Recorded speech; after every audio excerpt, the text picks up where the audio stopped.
The Golden Dragon had been more than just a restaurant, it was my father's dream carved into reality, seasoned with 30 years of sacrifice and determination. Now I stood across the street, watching Victoria, my stepmother of barely 2 years, telling our longtime customers that she was the new owner. Her voice carried the same saccharine sweetness she'd used at Dad's funeral 3 months ago. I'm Michael Chen, 28, a sous chef at one of the city's top restaurants, or at least I was, until I received the news of Dad's decision to sell our family legacy. The Golden Dragon wasn't just any Chinese restaurant, it was the first authentic Sichuan restaurant in our part of the city, a place where Dad had transformed traditional recipes into works of art. It's all perfectly legal, Victoria had smiled, waving the papers at me yesterday. Your father signed everything over to me 2 weeks before his heart attack. He wanted someone with real business experience to modernize the place. I'd spent the last 24 hours in a daze, trying to understand how Dad could have done this. He'd always said the restaurant would be mine when I was ready, after I'd gained experience in other kitchens, learned from everyone, he'd told me, then come back and make the Dragon even better. Now, watching Victoria chat with Mrs. Liu, who'd been coming every Sunday for 20 years, I felt my hands curl into fists. Something wasn't right. Dad had been sick those final weeks, yes, but his mind had been sharp as ever. We'd talked about my plans to return to the Dragon, about the new fusion dishes I wanted to add to the menu while keeping his classics. My phone buzzed. Unknown number. Michael? It's Ray Martinez, your dad's security guard. Ray had worked nights at the Dragon for as long as I could remember. He'd retired last year, but Dad had kept him on the payroll as a consultant, letting him train the new security staff. I need to show you something. Ray's voice was urgent. About the night your father supposedly signed those papers. Meet me at the Silver Cup Cafe in an hour. The Silver Cup was 2 blocks from the Dragon, a quiet spot where Dad used to take his business meetings. As I pushed open the door, the familiar scent of coffee and cinnamon brought back memories of sitting here as a kid, watching Dad negotiate with suppliers and plan expansions. Ray sat in a corner booth, a manila envelope on the table before him. He'd aged since I'd last seen him, his hair more gray than black now, but his eyes were still sharp behind his glasses. Your father installed new security cameras last year, he said without preamble. High-end stuff, with backup cloud storage. He gave me administrative access to help monitor the system. Look at this. He pulled out his tablet, queued up a video. The timestamp showed 11:47 p.m., 2 weeks before Dad's death. The camera angle showed Dad's office, where Victoria was sitting at his desk, alone. Watch, Ray said softly. On screen, Victoria opened Dad's laptop, inserted a USB drive. She worked for several minutes, then began printing documents. The next clip showed her practicing something on a piece of paper, Dad's signature. I realized with a jolt. There's more. Ray swiped to another video, dated the next night. This one showed Victoria leading Dad into his office. He was moving slowly, looking disoriented. Your father was on strong medication that week, remember? For his back pain. I remembered. Dad had thrown out his back helping move some heavy equipment in the kitchen. The doctors had prescribed something that made him drowsy. The video showed Victoria placing papers in front of Dad, guiding his hand. Even through the grainy footage, I could see that his eyes were unfocused. She waited until he was heavily medicated. Ray's voice was tight with anger. But that's not all. Look at this. He produced several sheets of paper from the envelope. These are the access logs for your father's computer. Someone logged in at 2 a.m. the night before, using his credentials. They accessed templates for sale documents, transfer papers. How did you get all this? Your father wasn't just my boss, Michael, he was my friend for 30 years. When he first got sick, he asked me to keep an eye on things. He was worried about Victoria, said she'd been asking a lot of questions about the restaurant's finances. I stared at the documents, my chef's hands trembling slightly. Why didn't you show this to the police? I tried. They said without proof that your father was incapacitated when he signed. It's just circumstantial. Victoria's lawyer claimed the videos only show her helping an elderly man with paperwork he'd requested. Ray leaned forward. But there's something they don't know about yet. He pulled out one final piece of paper. Your father had a second camera installed in that office, one that Victoria didn't know about. It recorded audio. My heart started racing. Where's that footage? Encrypted, on a secure server. Your father gave me the password, told me to use it only if something happened to him. I waited because, well, I needed to be sure you were ready for what it might reveal. I thought about Victoria standing in my father's restaurant, preparing to tear down 30 years of tradition to put up some trendy fusion spot. Dad's recipes, his legacy, everything he'd built, gone. I'm ready. Ray nodded slowly. There's something else you should know. I've been watching Victoria's movements since your father died. She's been meeting with developers, big ones, the kind that don't build restaurants, they build luxury condos. The pieces started falling into place. The Golden Dragon sat on prime real estate in a rapidly gentrifying neighborhood. Development companies had been trying to buy the block for years, but Dad had always refused to sell. How much time do we have? She's meeting with the demolition assessment team next week. Ray's expression hardened. But there's more going on here than just a property grab. Your father suspected something bigger. The night before his heart attack, he called me, said he'd discovered something about Victoria's past, about who she really was. He was going to confront her, but he never got the chance. Dad had collapsed in the restaurant's kitchen the next morning, dead before the ambulance arrived. Natural causes, the doctors had said, but now I wasn't so sure. My phone buzzed, a text from Victoria, meeting tomorrow at 9 a.m., time to discuss your severance package. I showed it to Ray, who smiled grimly. Perfect timing, because there's something else in that encrypted footage she really doesn't want anyone to see. As Ray pulled up more files on his tablet, I felt a familiar sensation, the same focus that came over me in a busy kitchen during dinner rush. Dad had taught me that success in both cooking and life came down to timing, preparation, and the courage to act when the moment was right. Tell me everything, I said. Ray glanced at the clock. It's a long story, and some of it, well, let's just say your father wasn't the first restaurateur Victoria married, or the first one to die suddenly. The implications hit me like a blast from the dragon's most powerful wok burner. This wasn't just about saving Dad's restaurant anymore, this was about justice. As Ray began laying out the evidence he'd gathered, I thought about Dad's favorite saying, in cooking and in life, son, the truth is in the details, you just have to know where to look. I was about to discover just how right he'd been. Ray's revelation about Victoria's past kept me awake all night. In my apartment above Ming's noodle shop, I'd moved out of the family home after Victoria moved in. I spent hours reviewing the files he'd shared. Victoria Barnes wasn't even her real name. She'd been Victoria Chen, Victoria Wong, Victoria Liu, a chameleon changing identities as easily as Dad used to change seasonal menus. 3 previous marriages, 3 successful restaurants, 3 sudden deaths ruled as natural causes. Your father figured it out 2 days before he died, Ray explained when we met again early the next morning. He found old newspaper clippings in Victoria's things while looking for some insurance papers, started connecting the dots. The encrypted video footage from Dad's secret camera system was damning. It showed multiple late-night meetings in his office between Victoria and men in expensive suits, developers, lawyers, someone who looked suspiciously like a city planning official. But the most shocking clip was from the night before Dad's death.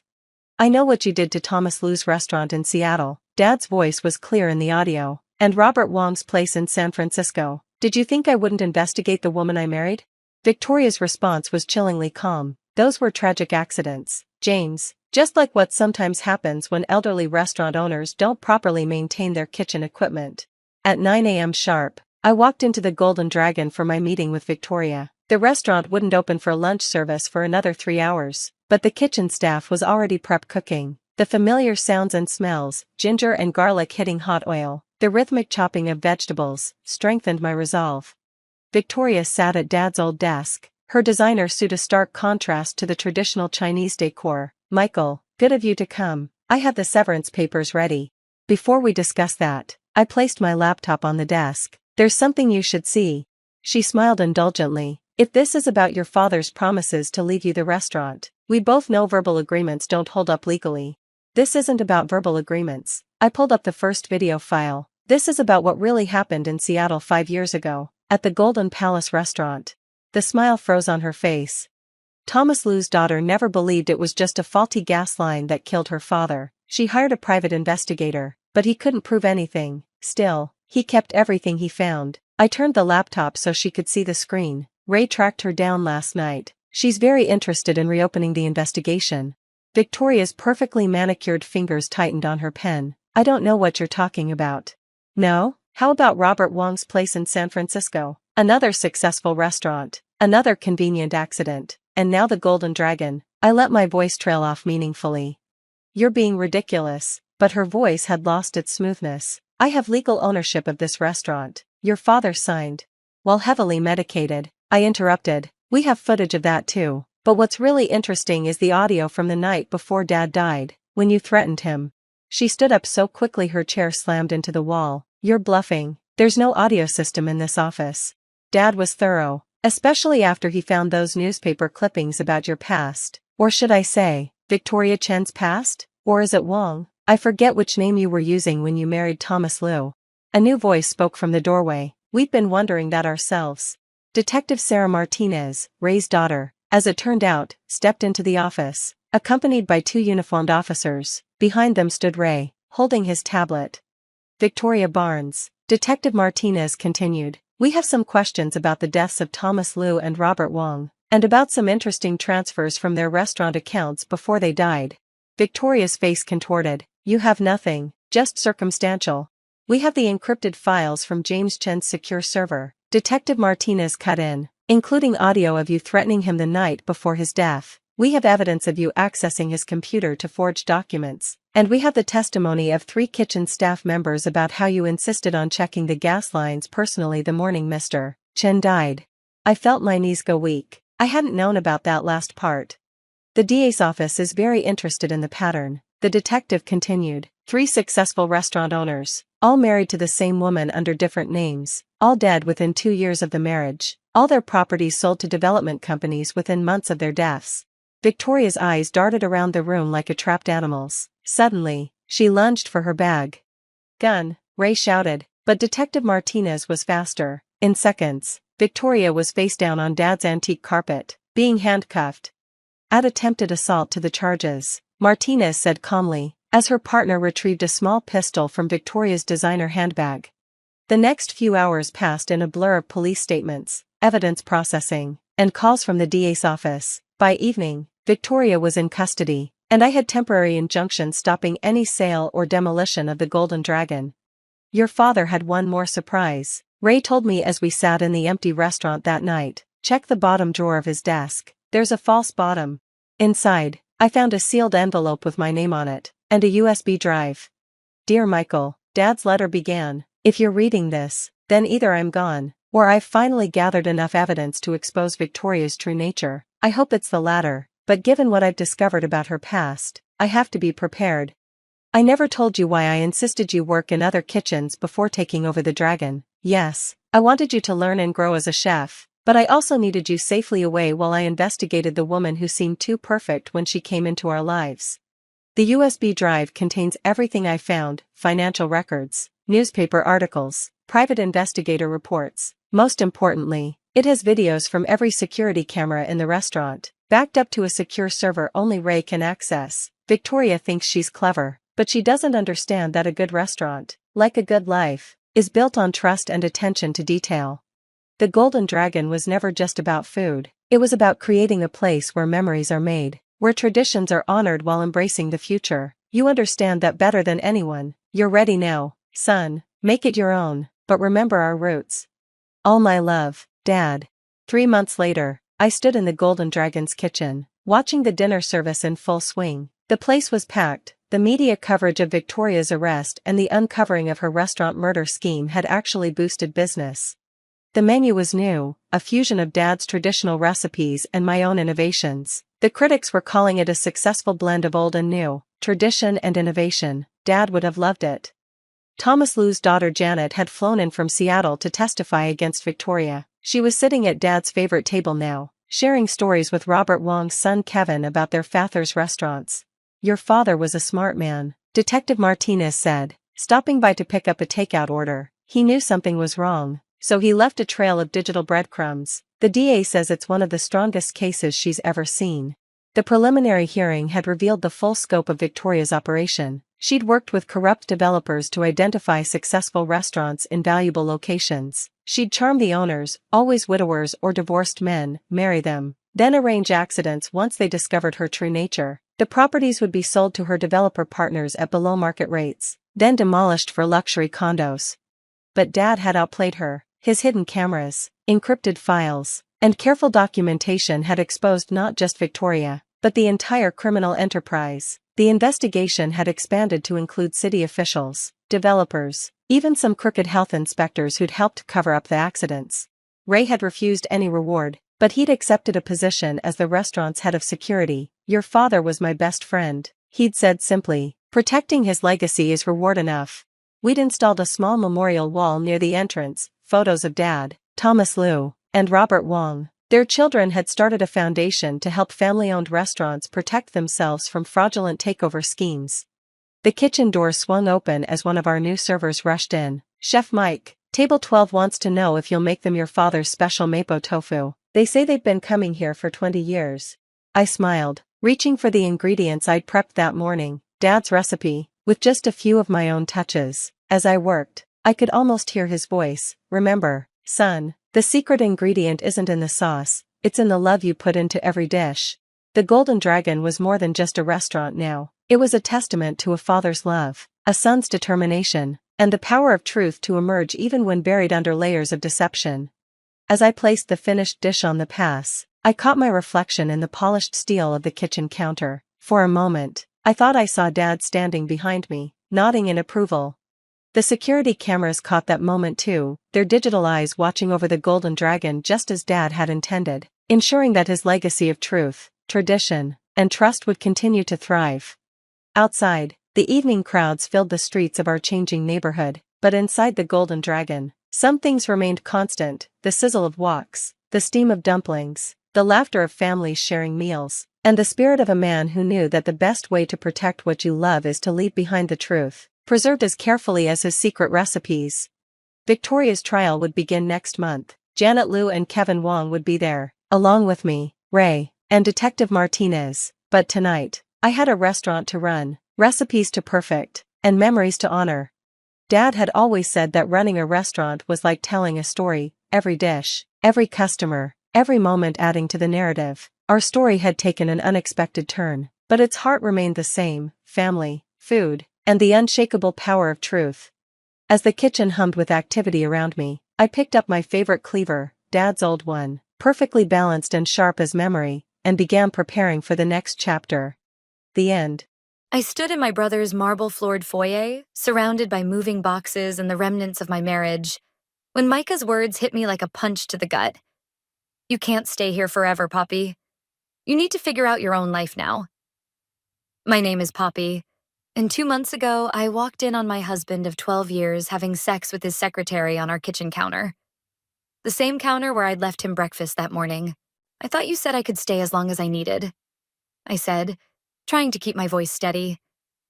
The echo of my words in the high-ceilinged entryway made me feel smaller somehow. Micah ran his hand through his salt and pepper hair, a gesture so reminiscent of our father it made my chest ache. "That was before your divorce was finalized. You're a single woman now, sis. What will people think?" I wanted to remind him that half the down payment for this mansion came from my savings, but I bit my tongue. When he'd been struggling to secure the loan last year, I'd helped without hesitation. That's what family does. "What people think?" I repeated, disbelief coloring my voice. "Since when do you care about that?" His girlfriend Lexis appeared in the doorway, her dark eyes darting between us. "Micah, maybe we should—" "Not now, babe." He cut her off, then turned back to me. "Look, I'm trying to build something here. I've got clients coming over, business partners to impress. Having my divorced sister camping out in my guest room, it's not a good look." My phone buzzed. A text from Savannah. "Coffee? You sound like you need it." "I'll be out by the weekend," I said, my voice clipped. I grabbed my purse and headed for the door, catching Lexis's sympathetic glance as I passed. 20 minutes later, I sat across from Savannah at our favorite coffee shop, wrapping my hands around a steaming latte. He actually said that? About what people would think? Savannah's outrage was exactly what I needed. Yep, apparently being divorced is contagious. I tried to laugh, but it came out more like a sob. The same brother who cried on your shoulder when his first business went bankrupt? The one you helped with this house? Savannah's dark eyes flashed. What happened to him? I stirred my coffee, watching the foam swirl. Success happened. Money happened. Sometimes I think he's trying so hard to be someone important. He's forgotten who he is. My phone lit up with Charles's name. My ex, probably calling about the last of his stuff still in storage. I declined the call. You know what the worst part is? I said, pushing the phone away. When I caught Charles cheating, Micah was the first person I called. He showed up at my house at midnight, helped me pack, told me everything would be okay. I swallowed hard. He promised he'd always have my back. Savannah reached across the table and squeezed my hand. What are you going to do? Find an apartment, I guess. Start over. The words tasted bitter. And let him get away with this? Savannah's eyebrows shot up. After everything you've done for him? What choice do I have? You always have choices, Poppy. You're just too nice to see them sometimes. Back at Micah's house that evening, I found Lexis alone in the kitchen making dinner. She glanced over her shoulder as I entered. I'm sorry about earlier, she said softly. I tried talking to him, but it's not your fault. I opened the fridge, grabbing a water bottle. He's changed, hasn't he? Lexis put down her knife, turning to face me. He's obsessed with this image he's trying to build. Sometimes I barely recognize him anymore. Join the club, I muttered. Poppy? Micah's voice boomed from his home office. Can you come here for a minute? I shared a look with Lexis before heading down the hallway. Micah sat behind his massive desk, looking every bit the successful businessman in his tailored shirt and designer watch. The watch I'd helped him buy for his 40th birthday. I've been thinking, he said, not looking up from his computer. You should be out by Wednesday. I've got important clients coming for dinner Thursday, and we'll need the guest room for their driver. I stood there, staring at my brother. This stranger wearing my brother's face. And something inside me snapped. Wednesday it is, I said quietly. But Micah? He finally looked up. Be careful what you wish for. His expression flickered with uncertainty for just a moment, but I was already walking away, my mind racing. Savannah was right. I did have choices, and it was time I started making them. The next morning, I methodically packed my life into cardboard boxes while Savannah perched on my bed, scrolling through apartment listings on her phone. This one's not bad, she said. 2-bedroom, decent neighborhood. And twice what I can afford right now, I finished, carefully wrapping a photo frame. It was an old picture of Micah and me at our father's funeral, arms around each other, holding each other up. I slipped it into the box without looking at it again. You know what kills me? I said, taping the box shut. I have $500,000 tied up in this house, and I'm the one looking for a cramped apartment. Savannah's head snapped up. Wait, what? I hadn't told anyone about the money. It had been a private arrangement between siblings, sealed with trust rather than proper documentation. When Micah was trying to buy this place, he was short on the down payment. I helped him out. Please tell me you got that in writing. Savannah's voice was sharp. I started to shake my head, then stopped. Actually, I dove for my laptop bag, pulling out an old leather portfolio I'd inherited from Dad. Inside were various documents he'd left us. His will, some insurance papers, and... Here it is. My hands trembled as I unfolded the document. Dad always insisted we put everything in writing, even between family. Especially between family. Savannah snatched the paper, her eyes widening as she read. This is a legal agreement for co-ownership of any property purchased using these funds. Poppy, this makes you a 50% owner of this house. I finished. Dad made us both sign it before he died. He said it was to protect us both. Your father was a smart man. Savannah was already pulling out her phone. My cousin Marcus is a real estate lawyer. You need to talk to him, now. 2 hours later, I sat in Marcus's downtown office, watching him review the document. This is solid, he said finally, looking up at me. Your father had this properly drafted. The language is clear. Any property purchased using these funds would be jointly owned. Did Micah use the money? I pulled out my phone, showing him the bank transfer records. Every penny went into this house. Marcus leaned back in his chair. Then congratulations, you own half of your brother's dream home. What do I do now? I asked, my voice barely above a whisper. That depends, Marcus said, folding his hands on his desk. What do you want? Before I could answer, my phone buzzed. A text from Lexus. Can we meet? Alone? I met her at a small cafe 3 blocks from the house. She was already there, fidgeting with her coffee cup. I found something, she said as soon as I sat down. I was helping Micah organize his office, and I saw the original mortgage documents. Your name isn't on them. No, I said. It wouldn't be. The money was given as a gift, officially. But it wasn't a gift, was it?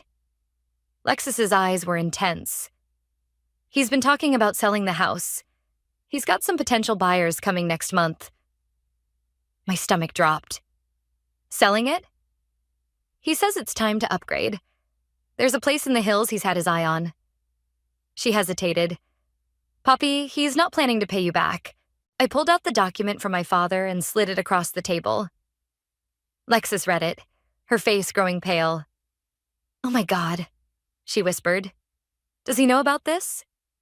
He signed it, but I don't think he remembers. I took the paper back. Or maybe he doesn't think I remember. My phone buzzed again. Micah. Where are you? Need the guest room cleared today. Today? Lexus's eyes widened. But he said Wednesday. I stood up, suddenly energized. I need to make some calls. Thank you, Lexus, for everything. What are you going to do? I thought about Micah's smug face behind his expensive desk, about the way he'd dismissed me like I was nothing, about how he'd forgotten who we used to be to each other. I'm going to remind my brother about karma, I said, and about Dad's favorite saying, always get it in writing. Back in my car, I called Marcus. I want to file the paperwork, I said. All of it, today. Are you sure? This will change everything with your brother. I looked up at Micah's house, our house, gleaming in the afternoon sun. He already changed everything. I'm just making it official. As I hung up, another text from Micah appeared. Called a cleaning service for tomorrow. Need the room empty by tonight. I smiled, thinking about the stack of legal documents about to land on his desk. Don't worry, big brother, I muttered. I'm not going anywhere. The courier arrived at exactly 4:30 p.m. I watched from my car across the street as he rang the doorbell and handed Micah a thick envelope. Even from this distance, I could see my brother's confident posture stiffen as he read the return address. Marcus Reynolds, attorney at law. My phone rang. Savannah, are you actually sitting outside your own house right now? Technically, it's only half my house, I said, watching Micah disappear inside with the envelope. And yes, I am. You're crazy, she laughed. But I love it. Has he opened it yet? Before I could answer, my phone buzzed with an incoming call. Micah. I should take this, I told Savannah. Wish me luck. I switched calls. Hello, brother. What the hell is this? His voice trembled with rage. Some kind of joke? The document's pretty clear, Micah. Dad made sure of that. I kept my voice steady. Remember when he made us both sign it? You said it was unnecessary because we'd always look out for each other. That was 10 years ago. You can't seriously what? Expect you to honor a legal agreement? Expect you to treat me like family? I watched the front door slam open as he stormed out, phone to his ear, scanning the street. I started my car. By the way, I won't be out by tonight. Or Wednesday. Or ever, actually. I think I'll stay in my half of the house. Your half? He spotted my car and started walking toward it. You're delusional. I'm calling my lawyer. Good idea. Have them look at the property records while you're at it. Marcus filed the paperwork this morning. I pulled away from the curb as Micah reached it, watching in my rearview mirror as he stood there, getting smaller and smaller. An hour later, I sat in Marcus's office again, this time with Lexus. He's furious, she said, wringing her hands. I've never seen him like this. He threw his phone across the room.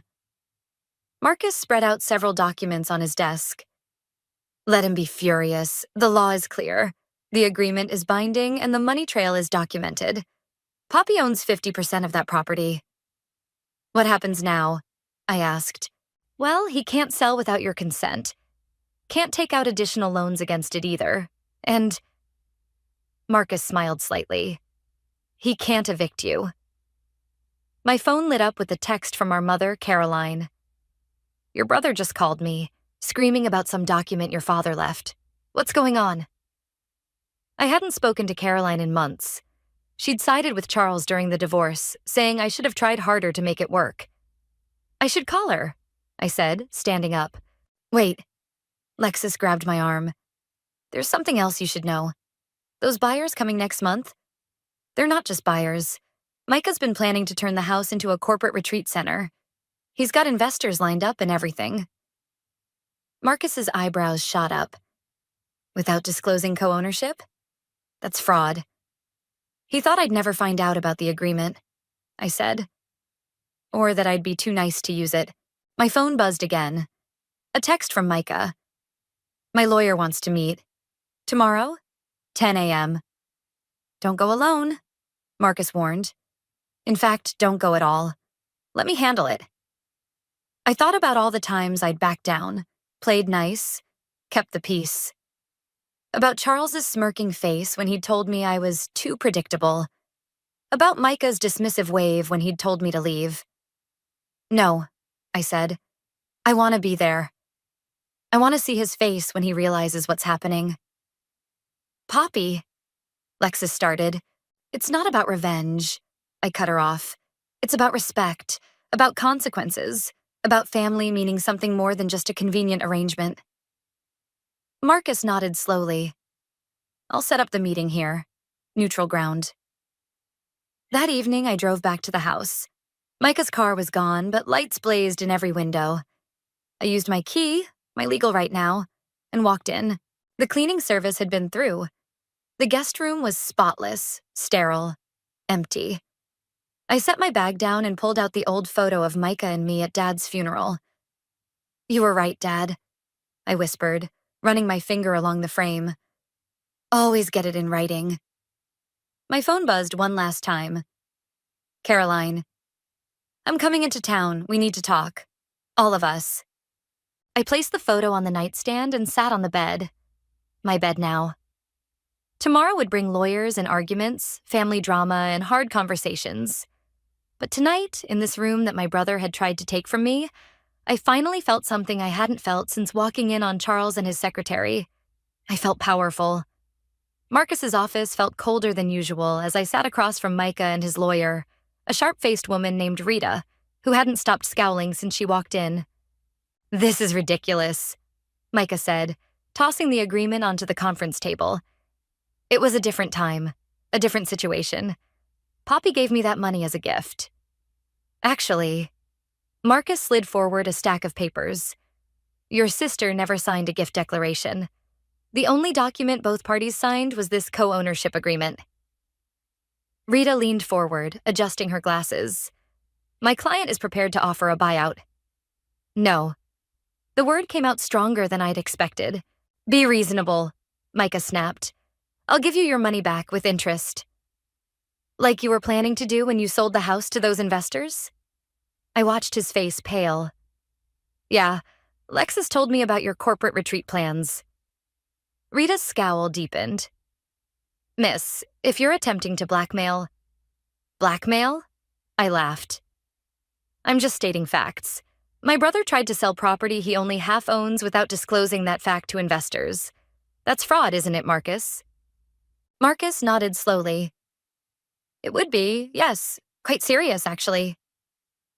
The door opened and Caroline walked in, her heels clicking on the hardwood floor. Sorry I'm late. Traffic was terrible.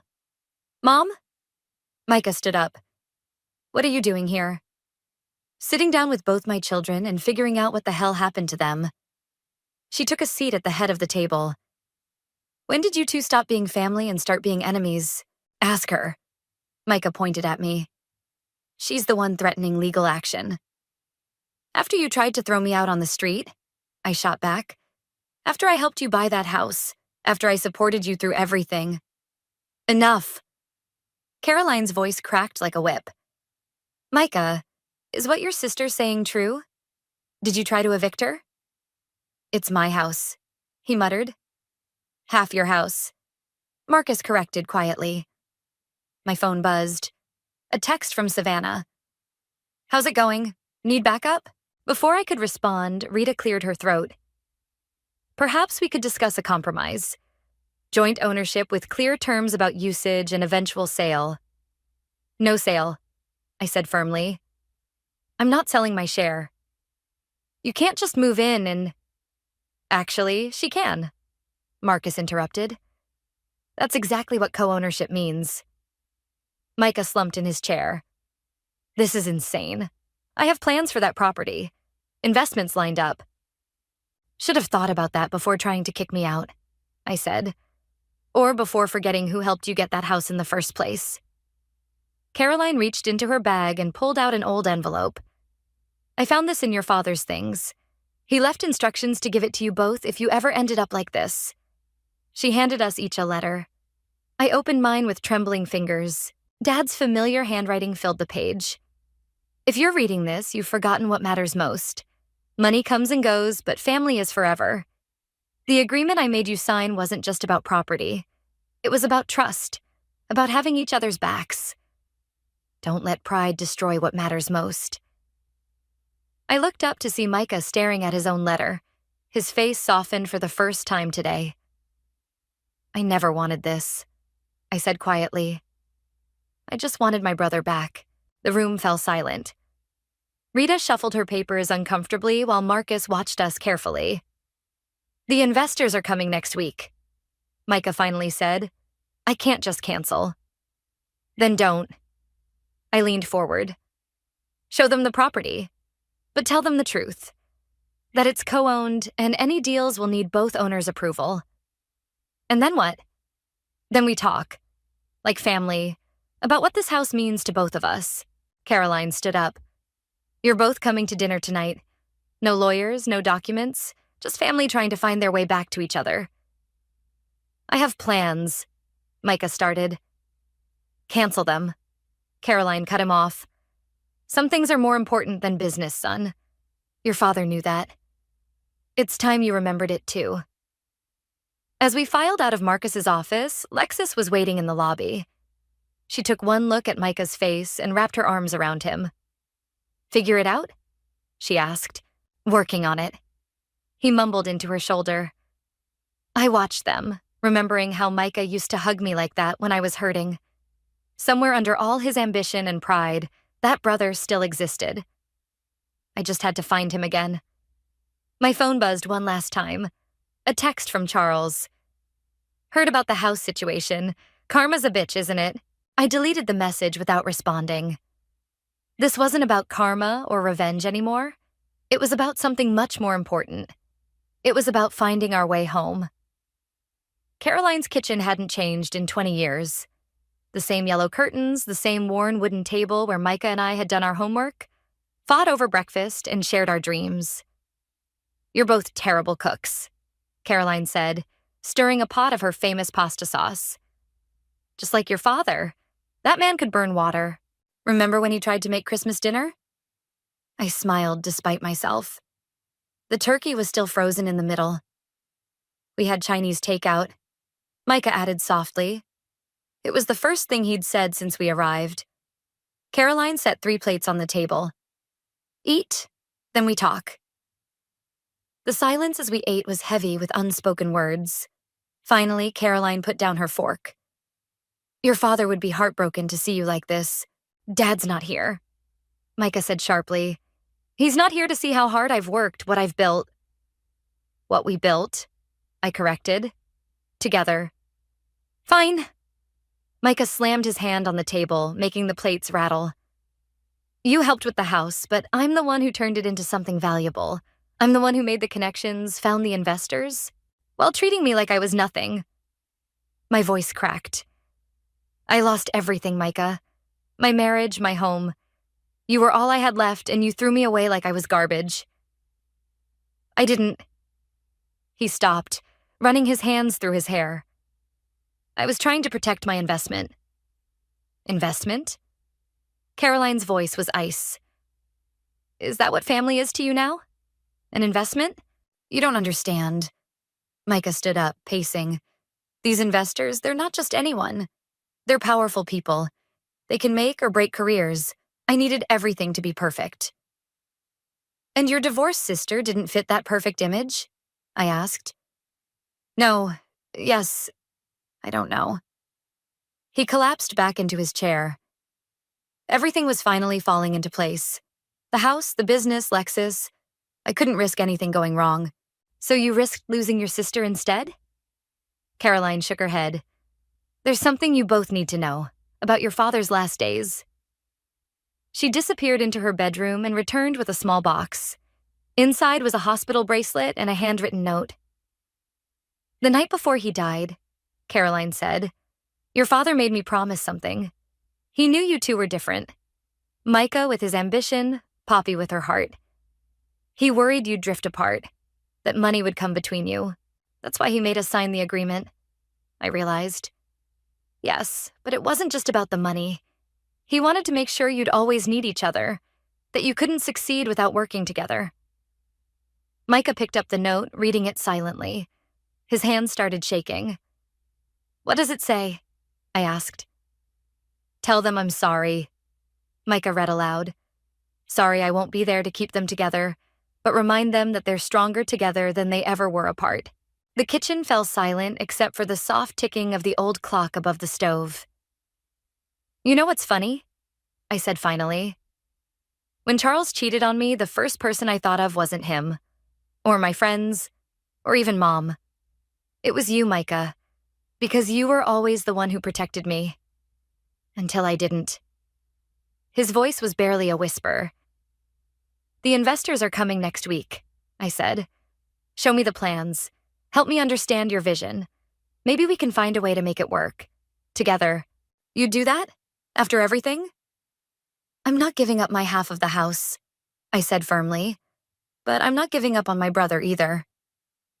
Caroline stood up, gathering the plates. Your father also said something else that last night. He said his biggest regret wasn't dying. It was knowing he wouldn't see how amazing his children would become together. Micah's phone buzzed. He glanced at it, then turned it off completely. The investors can wait. We have more important things to figure out. Like how you're going to make up for being such a terrible brother. I managed a small smile. Like how we're going to honor Dad's legacy, he corrected. Both of us. As we helped Caroline clean up, moving around the kitchen in the familiar dance of family, I felt something shift. The house wasn't just a property anymore. It was a bridge, a way back to each other. My phone lit up with a text from Lexus. How's it going? I looked at Micah, who was drying dishes and actually smiling for the first time in weeks, and typed back, We're finding our way home. A corporate wellness center? I stared at the blueprint spread across the dining room table. That's your big plan for our house? Not just wellness. Micah pointed to different areas of the layout. Think exclusive executive retreats, high-end meditation spaces, private therapy rooms. There's a huge market for stressed-out CEOs looking for luxury relaxation.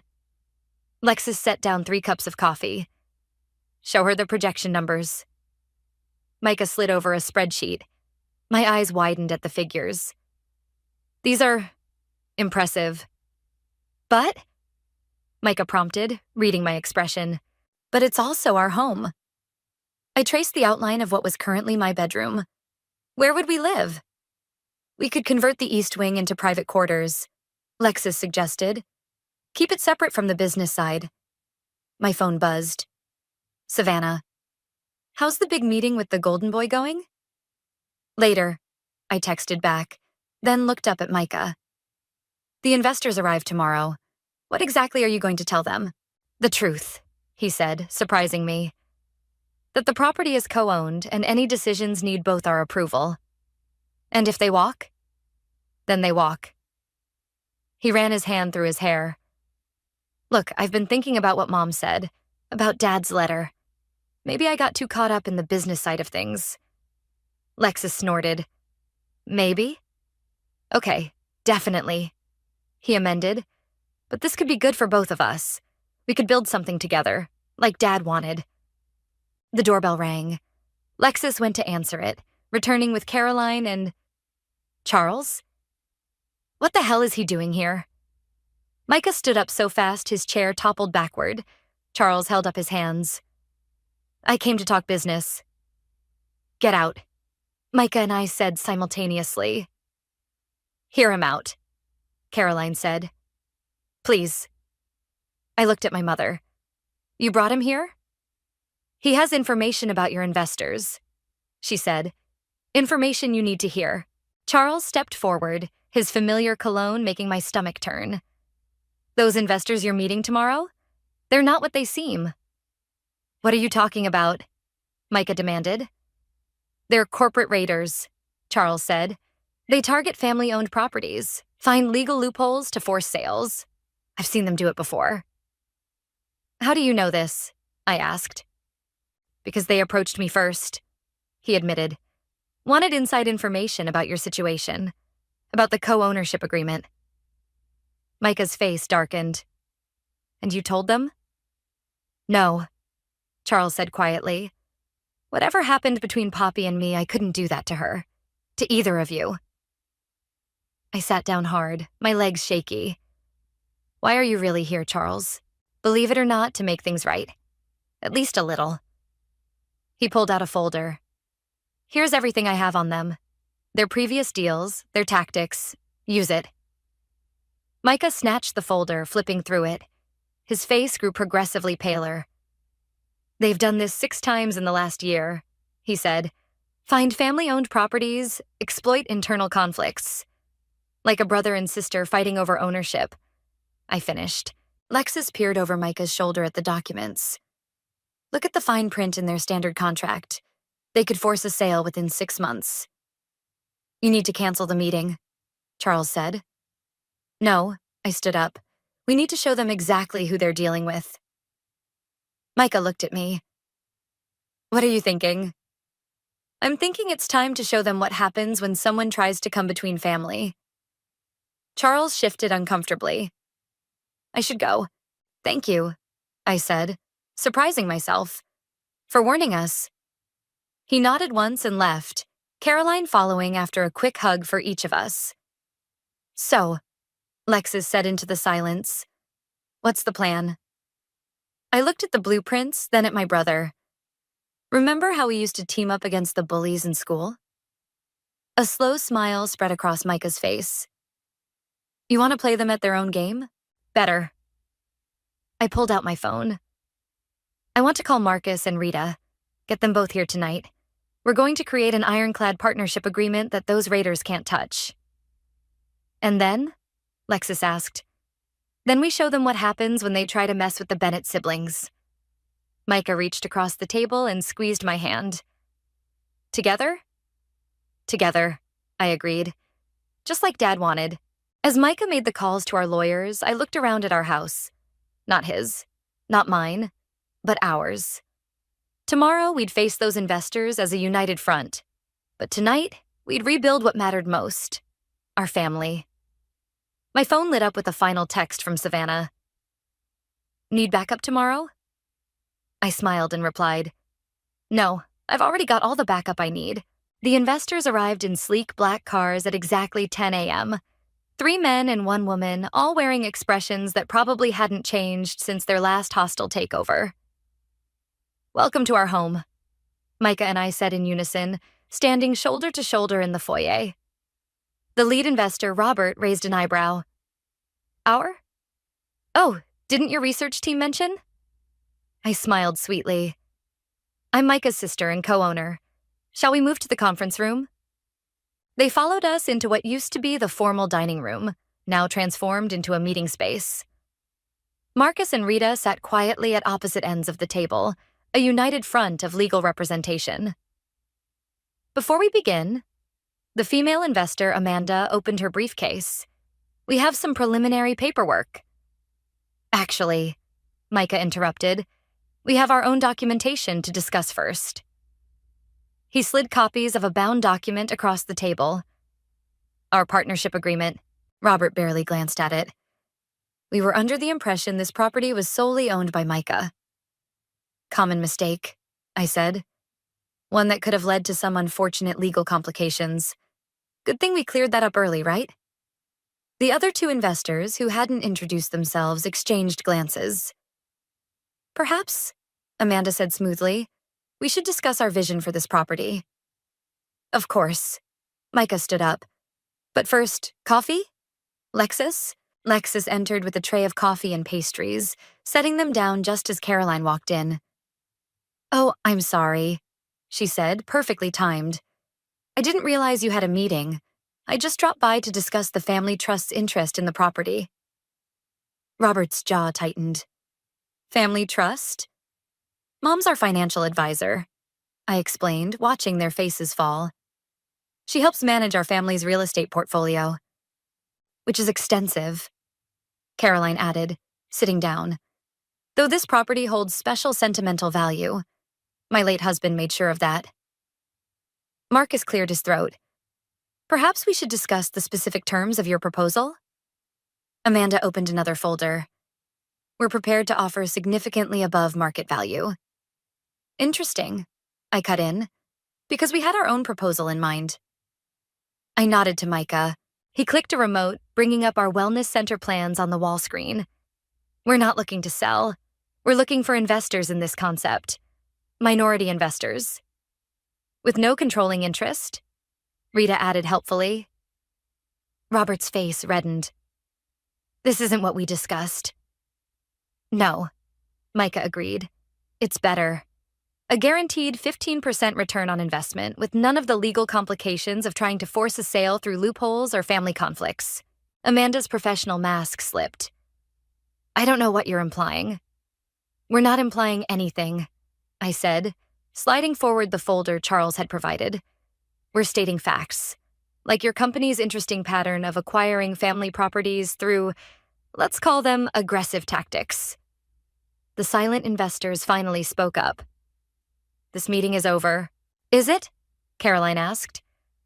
Because I've already shared your company's history with my extensive network of family-owned businesses in the area. They found it fascinating. Robert stood up, straightening his tie. You clearly have no interest in a legitimate business deal. On the contrary, Micah said, we're offering you one. Just not the kind where you get to tear apart a family legacy. Your choice, I added. Legitimate investment opportunity or a very public exposure of your business practices. My friend Savannah is a business journalist, by the way. She's very interested in corporate ethics stories.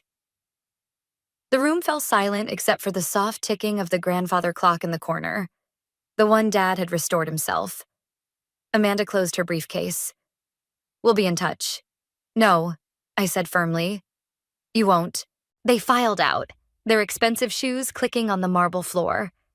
As soon as the door closed, Lexus burst out laughing. Their faces, she gasped, when Caroline walked in. Marcus gathered his papers. I don't think they'll be bothering you again. But others might, Rita warned. You should be prepared. We are, Micah said, looking at me. We're stronger together, right? Caroline hugged us both. Your father would be so proud. After the lawyers left, Micah, Lexus, and I stood in the foyer looking around at our home, really seeing it for the first time in weeks. So, Lexus said, about that wellness center idea? It's actually not bad, I admitted, with some modifications. Like what? Micah asked. Like making sure it helps people who really need it, not just rich executives. Dad would have liked that. Micah nodded slowly. A family legacy worth building. My phone buzzed. Savannah. How'd it go with the corporate vultures? I looked at my brother, who was already sketching new ideas on a napkin, and typed back, they never stood a chance against the Bennett siblings. I can't believe you're making me do this, Micah grumbled, hauling another box from the moving truck. You lost the coin toss, I reminded him. Besides, it was your idea to convert this wing into the residential section. We were transforming the east wing of our house into a home for families going through difficult transitions. Divorce, job loss, medical crises. The wellness center would occupy the West Wing, helping fund the charitable side of our venture. "Where do you want these brochures?" Lexus called from the doorway. "Reception area." Micah and I answered simultaneously, then shared a laugh. My phone rang. "Charles." "Hey," I answered, stepping into the hallway. "Thanks again for that reference letter for our nonprofit status." "Least I could do," he said. "Listen, I'm moving to Seattle next month. Wanted you to hear it from me." "Good luck," I said, and meant it. The anger that had once burned so hot had cooled into something like indifference. "You too, Poppy. You deserve it." I hung up just as Caroline arrived with lunch for the moving crew. "The contractors finished the meditation garden," she announced. "Come see?" We followed her outside to what used to be Micah's prized putting green. Now it was a serene space with a small fountain, the sound of running water mixing with wind chimes. "Dad would have loved this," Micah said softly. "He does love it," Caroline corrected, pointing to a small bronze plaque near the fountain. "The Thomas Bennett Memorial Garden." I traced the letters with my finger, feeling the raised metal under my skin. "Speaking of Dad," Micah cleared his throat. "I found something in his old files." He pulled out a worn envelope. "It's his original business plan for this place, from 20 years ago." I took the papers, yellowed with age. The sketches were rough but unmistakable. A community center, a healing space, a place for people to rebuild their lives. "He never told us," I whispered, "because he wanted us to find our own way here," Caroline said. "Together." Savannah's car pulled up, trunk loaded with donated supplies. "Where's my favorite reformed jerk of a brother-in-law?" "Still reforming," Micah called back, grinning. The two had developed an unlikely friendship over the past weeks.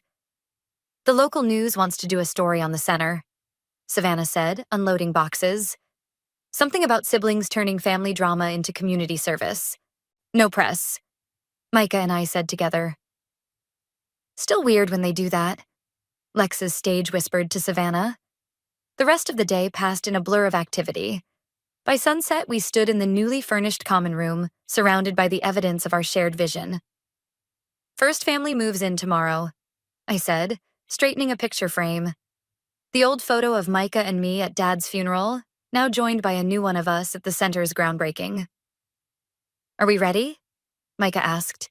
"No," I smiled, "but we'll figure it out together." "Like everything else?" he teased. "Like everything else." Caroline appeared with a bottle of champagne and glasses. "A toast," she said, pouring. "To second chances." "To family," Lexus added. "To Dad," Micah said quietly. "To home," I finished. As we clinked glasses, I looked around at this space we'd created. Not just a house anymore, but a testament to what family could be, what broken things could become when pieced back together with love and understanding. My phone buzzed one last time. A message from Marcus. "Nonprofit status approved. Congratulations." "It's official," I announced. "The Bennett Family Center is real." Micah wrapped an arm around my shoulders. "Remember when I tried to kick you out? Remember when I legally outmaneuvered you? Remember when you both stopped being idiots?" Lexus chimed in. We all laughed, the sound echoing through rooms that would soon be filled with other families finding their way back to each other. "You know what's funny?" I said. "When Charles cheated on me, I thought my life was over. But it was just beginning. When you showed up at my door that night," Micah added, "I thought I was doing you a favor. Turns out you were saving me from myself." Caroline raised her glass again. "To new beginnings." Outside, the fountain burbled in Dad's garden, wind chimes singing in the evening breeze. Tomorrow would bring new challenges, new families, new chances to help others heal. But tonight, in this moment, everything was exactly as it should be. "We did good, sis," Micah said softly. I squeezed his hand. "We did good, bro." And in the growing darkness, our house, our home, glowed with warmth and possibility. A beacon of hope for others who needed to find their way back home. The last thing I saw before everything went dark was my brother's terrified face, illuminated by oncoming headlights. Sometimes I wonder if that image was worth the price of admission to my new life. My name is Kira, and I used to be an artist. Used to be. That was before my brother Brent decided to drive us home from my gallery opening after downing half a bottle of whiskey. I knew he was drunk. I should have called an Uber, but he was my big brother, my protector, or so I thought. "Come on, Kiki, don't be such a buzzkill," he'd said, dangling his keys. "It's your big night. Let me drive my baby sister home." The crash happened so fast. Metal crunching, glass shattering, then darkness. I woke up in the hospital 3 days later. The doctors spoke in hushed tones about severe trauma to my optical nerve, permanent damage, complete loss of vision. My mother Ruby's perfume filled the room as she squeezed my hand. "How's Brent?" I asked, my throat raw. "He's okay, sweetheart, just a few scratches." Her voice cracked. "He feels terrible." "Where is he?" Silence. "He's meeting with the family lawyer," my father Christian finally answered. "We need to handle this, delicately." That's when I knew. Even before I heard them whispering in the hallway later that night, thinking I was asleep. "We can't let this destroy his future," my mother insisted. "He's up for partner at the firm. If this gets out, the family name would be ruined." My father agreed. "We'll handle the medical bills quietly. Kira will understand. She always does." I lay there in the dark, feeling the bandages around my eyes grow wet with tears. They were right about one thing. I did understand. I understood perfectly that in their eyes, I would always be second best to Brent. The next few months were a blur of rehabilitation and therapy, learning to navigate with a cane, reading Braille, adapting to a world without color or light. My parents hired the best specialists, paid for the finest care, anything to ease their guilt, I suppose. Brent visited exactly once. "I'm so sorry, Kiki," he mumbled, reeking of alcohol even then. "I'll make it up to you somehow." I smiled and told him it was okay. What else could I do? He was the golden child after all, the one who needed protecting. But something changed in me that day. As I sat there listening to him stumble through his apology, I made a promise to myself. I would never be anyone's victim again. Never be the one who understands while others walked all over me. Rose, my best friend since college, was the only one who truly got it. She visited every day, helping me learn to use screen readers and voice commands on my computer. "You're still you," she'd say fiercely. "Still brilliant, still capable. Don't let them make you feel less than." Jordan, our family attorney, started dropping by too. At first, I thought he was checking on me for my parents. But during one visit, he lowered his voice and said something that changed everything. "Your father's company. There's something you should know about the structure, about who really controls what." I leaned forward, suddenly alert. "Tell me more." That conversation planted the seed. While my family assumed I was focusing on adjusting to my new reality, I was learning, planning, preparing. They thought blindness would make me helpless. They were wrong. In the dark, other senses become sharper. You learn to hear what people aren't saying, to feel the currents of power and weakness. 6 years passed. I built my own business, learned to thrive in my world of shadows. My parents called occasionally, always careful to keep things surface level pleasant. Brent went on with his charmed life, making partner at his firm, burning through relationships and money with equal abandon. Then yesterday, my phone buzzed with an email from him. "Kiki, I need your help. Everything's falling apart. Can we talk?" I ran my fingers over my phone's screen as it read his message aloud, a smile spreading across my face. The moment I'd been waiting for had finally arrived. "Emma," I called to my assistant, "please tell my brother he's welcome to visit this weekend. And Emma, make sure to mention that I have some exciting news to share with him." I heard her typing the response, unaware of the wheels already turning in my head. My brother was about to learn what I'd discovered in the darkness, that karma might be blind, but she always collects her debts. "Ms. Kira, your 9 a.m. is here." Emma's voice came through the intercom. Even after 3 years as my assistant, she maintained that formal tone during business hours. "Send her in." I straightened in my chair, hearing the confident click of heels approaching. Looking sharp as always, Rose announced herself, making me laugh. Our inside joke never got old. How would you know? I could be wearing pajamas. Please, Emma would never let you leave the house in anything less than perfect condition. Rose settled into the chair across from my desk. So, Brent finally crawled out of his hole? I nodded, my fingers trailing over the raised dots on the document in front of me. He's coming this weekend. Apparently he's in some kind of trouble. Financial trouble. Jordan's voice joined us. I hadn't heard him enter. He'd learned to move quietly in deference to my enhanced hearing. Your brother's firm is hemorrhaging clients. 3 sexual harassment complaints in the last year alone. Shocking, Rose muttered, the golden boy's finally tarnishing. I remembered the day Jordan helped me set everything in motion. We'd sat in this same office, plotting how to acquire controlling shares in my father's company through a series of shell corporations and blind trusts. Your father never imagined you'd understand business, Jordan had said. That's his weakness. Now, 4 years later, I controlled 51% of Whitney Enterprises. My father still thought he was in charge, while Brent remained blissfully unaware that his trust fund was nearly depleted. Emma, I called out, can you bring in the latest quarterly reports? As Emma's heels clicked across the floor, Rose leaned forward. Are you really going through with this? Watch me, I smiled, knowing the irony of my words. The rest of the day passed in a blur of meetings and phone calls.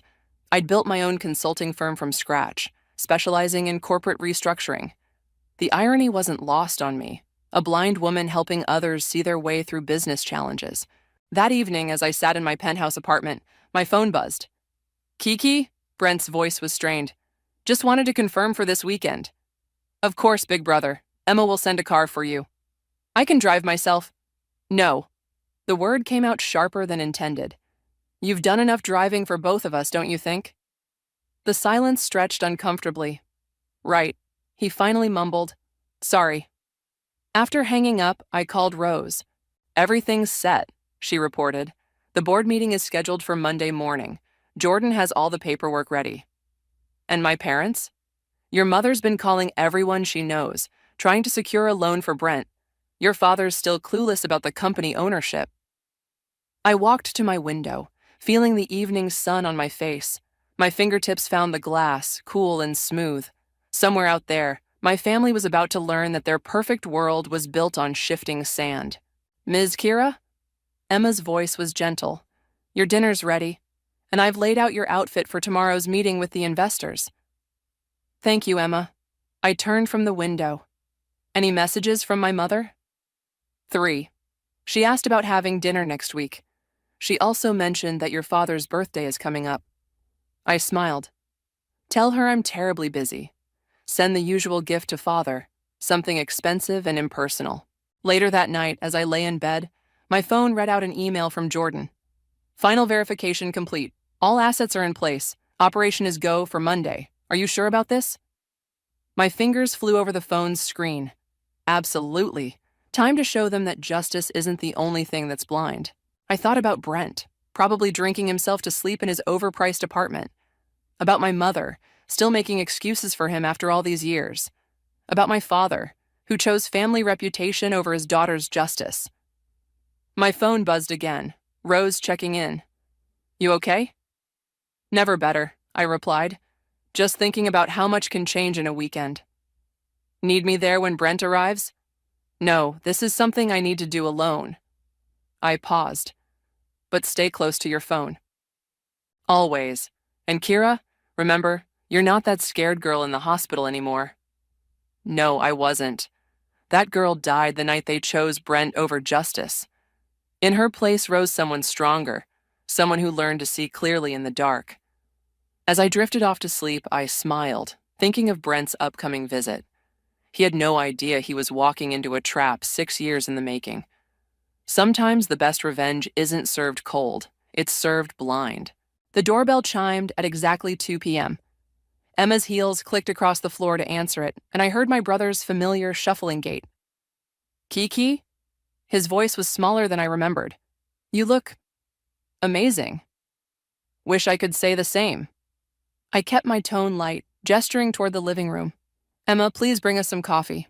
Brent's shoes, expensive Italian leather by the sound, scraped against my hardwood floors as he followed me. He smelled of stale cigarettes and desperate nights, a far cry from his usual designer cologne. "This place is incredible," he said, settling onto my sofa. "The view must be—" He caught himself. "I mean, the view is spectacular, or so I'm told. 42nd floor, floor-to-ceiling windows. I paid extra for it, actually." I smiled. Ironic, isn't it? Emma returned with the coffee, and I heard the gentle clink of china as she set it down. "Will there be anything else, Ms. Kira?" "That's all, Emma. Take the rest of the day off." Once we were alone, Brent cleared his throat. "Look, Kiki, about why I'm here. You need money." I sipped my coffee. "How much?" $3 million. He exhaled heavily. "The firm, there were some complaints, settlements, then clients started leaving. And the trust fund? Gone." His voice cracked. "Dad doesn't know yet. Mom's been trying to help, but—" I set down my cup, hearing it click perfectly into the saucer. "Remember when I was in the hospital? When you visited that one time?" "Kiki, please. You said you'd make it up to me somehow." I leaned forward. "Did you mean it?" "Of course I did. I've carried that guilt every day." "Guilt?" I laughed.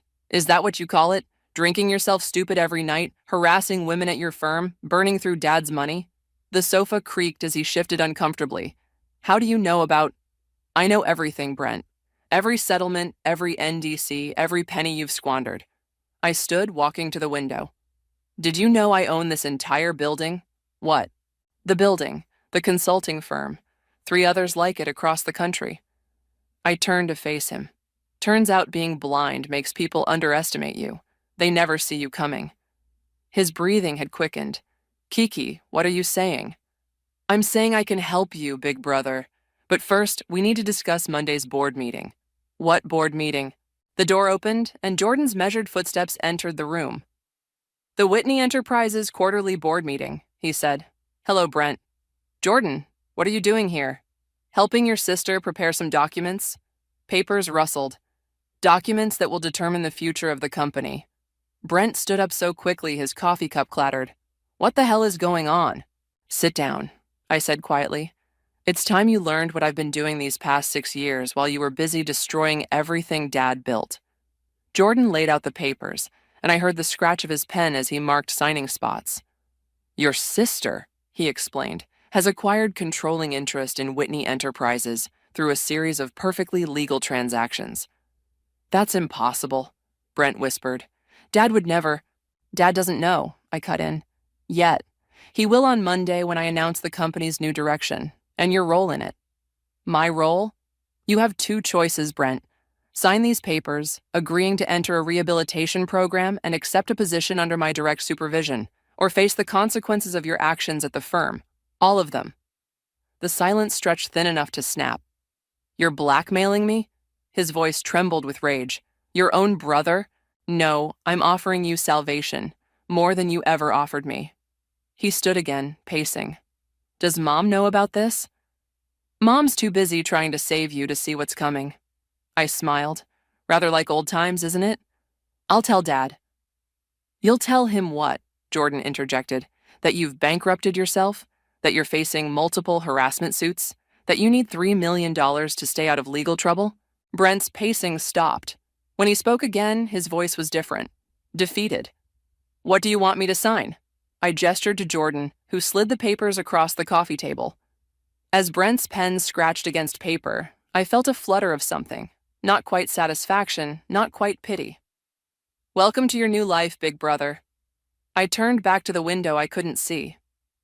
"I hope you learned to navigate it better than I did." After they left, I called Rose. "It's done," I said. "Phase 1 complete." "How do you feel?" I thought about Brent's broken voice, about the years of darkness, about Monday's coming storm. "Ask me again after the board meeting." Monday morning arrived with the sharp tap of Emma's heels and the scent of premium coffee. "Your suit is laid out, Ms. Kira. Black Armani, red silk blouse. The car will be here in 40 minutes. "Any word from my parents?" "Your mother called twice. She's concerned about Brent's behavior since Saturday." I smiled, adjusting my watch. "I imagine she is." The boardroom at Whitney Enterprises hummed with whispered conversations as I entered. Jordan's steady hand guided me to my seat, not the visitor's chair they'd expected, but the head of the table. "What's the meaning of this?" My father's voice boomed from the doorway. "Kira, why are you sitting there?" "Good morning, Dad." I gestured to the seat on my right. "Please join us. Brent, you're on my left." "Now see here," Dad started, but Jordan cut him off. "Mr. Whitney, I suggest you sit down. Your daughter has some rather important information to share." The leather chair creaked as my father settled in. I could smell Mom's signature perfume as she hovered nearby, probably standing behind Dad's chair like always. "First," I began, "I'd like to introduce myself properly to the board. I'm Kira Whitney, majority shareholder of Whitney Enterprises, with 51% controlling interest." The room erupted in chaos. Above the noise, I heard my father's fist slam the table. "Impossible! I never sold—" "No, you didn't," Jordan interrupted, passing out documents. "But over the past 6 years, through various subsidiaries and strategic purchases, your daughter acquired controlling interest. All perfectly legal, I assure you." "You can't do this," Mom's voice quavered. "We're family." "Family?" I kept my voice level. "Like when you were family to me after the accident? When you chose to protect Brent instead of seeking justice?" "That was different," Brent began. "Quiet." The word cracked like a whip. "You signed away your right to protest on Saturday, remember?" More murmuring from the board members. I heard papers rustling as they reviewed the documents. "As my first act as majority shareholder," I continued, "I'm announcing several changes. First, a complete audit of all company finances, particularly focusing on certain personal expenses that have been charged to corporate accounts." Dad's sharp intake of breath told me he understood the implications. Second, a restructuring of senior management. "Dad, you'll be transitioning to an advisory role. Brent will be entering a rehabilitation program, after which he'll work under strict supervision in our community outreach division." "You can't demote me," Dad sputtered. "I built this company." "And I saved it," I countered. "The audit will show how Brent's legal troubles and your creative accounting have been bleeding us dry. Would you prefer I take this public?" Silence fell heavy in the room. "Jordan, please continue distributing the new organizational charts.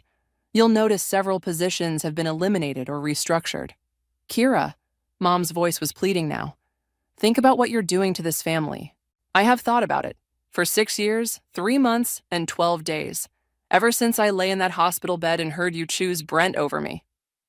"That's not fair," Brent protested weakly. "Fair?" I turned toward his voice. "Was it fair when you got behind the wheel drunk? When you took my sight and faced 0 consequences? When Mom and Dad protected you while I learned to live in darkness?"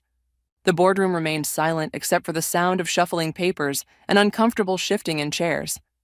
"The changes outlined in these documents take effect immediately," Jordan announced. "Any board member wishing to contest these changes is welcome to review our legal documentation or tender their resignation." "And if we refuse?" Dad's voice had lost its boom, sounding old and tired. "Then I'll take this company public," I said simply. "I'm sure the shareholders would be very interested in how their investments have been managed, not to mention the press." I stood, smoothing my skirt. "We'll reconvene tomorrow to begin the transition. Emma will send you all the details. Dad, Brent, Mom, I expect you to stay for a private discussion." As the board members filed out, I heard my mother's muffled sobs, my father's heavy breathing, Brent's restless shifting. "Well," I said once we were alone, "shall we discuss our new family dynamic?" "How long have you been planning this?" Dad asked, his voice hollow.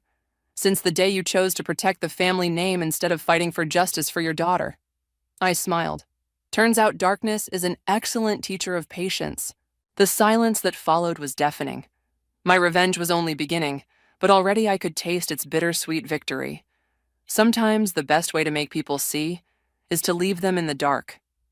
"I think we should have dinner," Mom announced, breaking the tense silence in the boardroom. "As a family, tonight." "Wonderful idea," I replied, my fingers trailing along the edge of the table. "My place, 7 o'clock. Emma will send the details." "Your place?" Dad's voice was gruff. "Why not the house? You remember the house, don't you?" "Oh, I remember everything about the house, Dad. The 23 steps up to my old bedroom, the sound of Brent stumbling in drunk at 3 a.m., the whispered conversations about how to handle my situation. Later that evening, the elevator opened to my penthouse. Emma had outdone herself. I could smell roasted lamb and fresh bread. "Your family has arrived," she murmured, helping me with my jacket. "Thank you, Emma. You can go home now." "Are you sure? I could stay." "I've got this." My family's footsteps echoed on the hardwood floors. Dad's heavy tread, Mom's nervous clicks, Brent's shuffling gait. "Dinner's ready," I announced, leading them to the dining room. "I hope everyone's hungry." "This is quite a place you have," Dad said, his chair scraping against the floor. "Yes, blindness has been surprisingly profitable." I smiled, lifting my wine glass. "To family reunions." No one joined my toast. "How can you be so cold?" Mom burst out. "We raised you better than this." "Did you?" I set down my glass. "Let's talk about how you raised me, about how quickly you switched from, 'we'll get through this together,' to 'we need to protect Brent's future.'" "We were trying to protect both of you," Dad insisted. "Really? Then why didn't we press charges? Why didn't we sue the bar that kept serving him drinks? Why did you let him walk away without consequences while I learned to read Braille?" Silverware clattered as Brent dropped his fork. "I said I was sorry." "Sorry?" I laughed. "Sorry is what you say when you step on someone's toe, not when you destroy their life and get away with it because Mommy and Daddy cleaned up your mess." "That's enough." Dad's fist hit the table. "You've made your point with this corporate takeover. What more do you want?" "What do I want?" I stood slowly. "I want you to feel what I felt. The helplessness, the betrayal, the darkness." "We never betrayed you," Mom whispered. "No? Then why did you refinance your house to pay Brent's legal settlements? Why did you empty your retirement account to cover his gambling debts? Why was it always him?" Silence fell, broken only by Mom's quiet sobs. "How do you know all this?" Dad asked. "I've had years to investigate, to follow the money, to uncover every secret you thought was safely buried." I turned toward Brent's breathing. "Did you tell them about the women at the firm, brother dear? About the NDAs? About what really happened to their money?" "Brent?" Mom's voice shook. "What is she talking about?"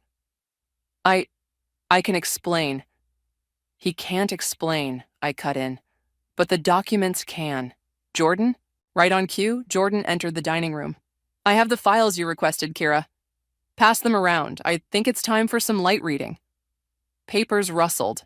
Mom gasped. Dad's breathing grew heavy. "My God, Brent," he whispered. "What have you done?" "What you taught him to do," I answered. "Take what he wants and expect others to clean up his mess." "We never," Mom started. "Save it." I stood again. "Here's what's going to happen. Brent starts rehab tomorrow. Dad, you'll transition your duties to the new CEO next week. Mom, you'll stop enabling both of them." "Or what?" Dad's voice had lost all its authority. "Or I'll release everything. The accident report, the payoffs, the settlements, the embezzlement, everything." "You'd destroy your own family?" Mom asked. "You destroyed this family the night you chose him over justice." I moved to the window, feeling the cool glass under my fingers. "I'm just making it official."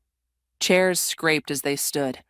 I heard Mom's stifled sobs, Dad's heavy sighs, Brent's unsteady steps. "Jordan will see you out," I said. "Oh, and Mom, don't bother calling tomorrow to guilt trip me. Emma has strict instructions about family calls." After they left, I poured another glass of wine. My phone buzzed. Rose. "How did it go?" "Exactly as expected.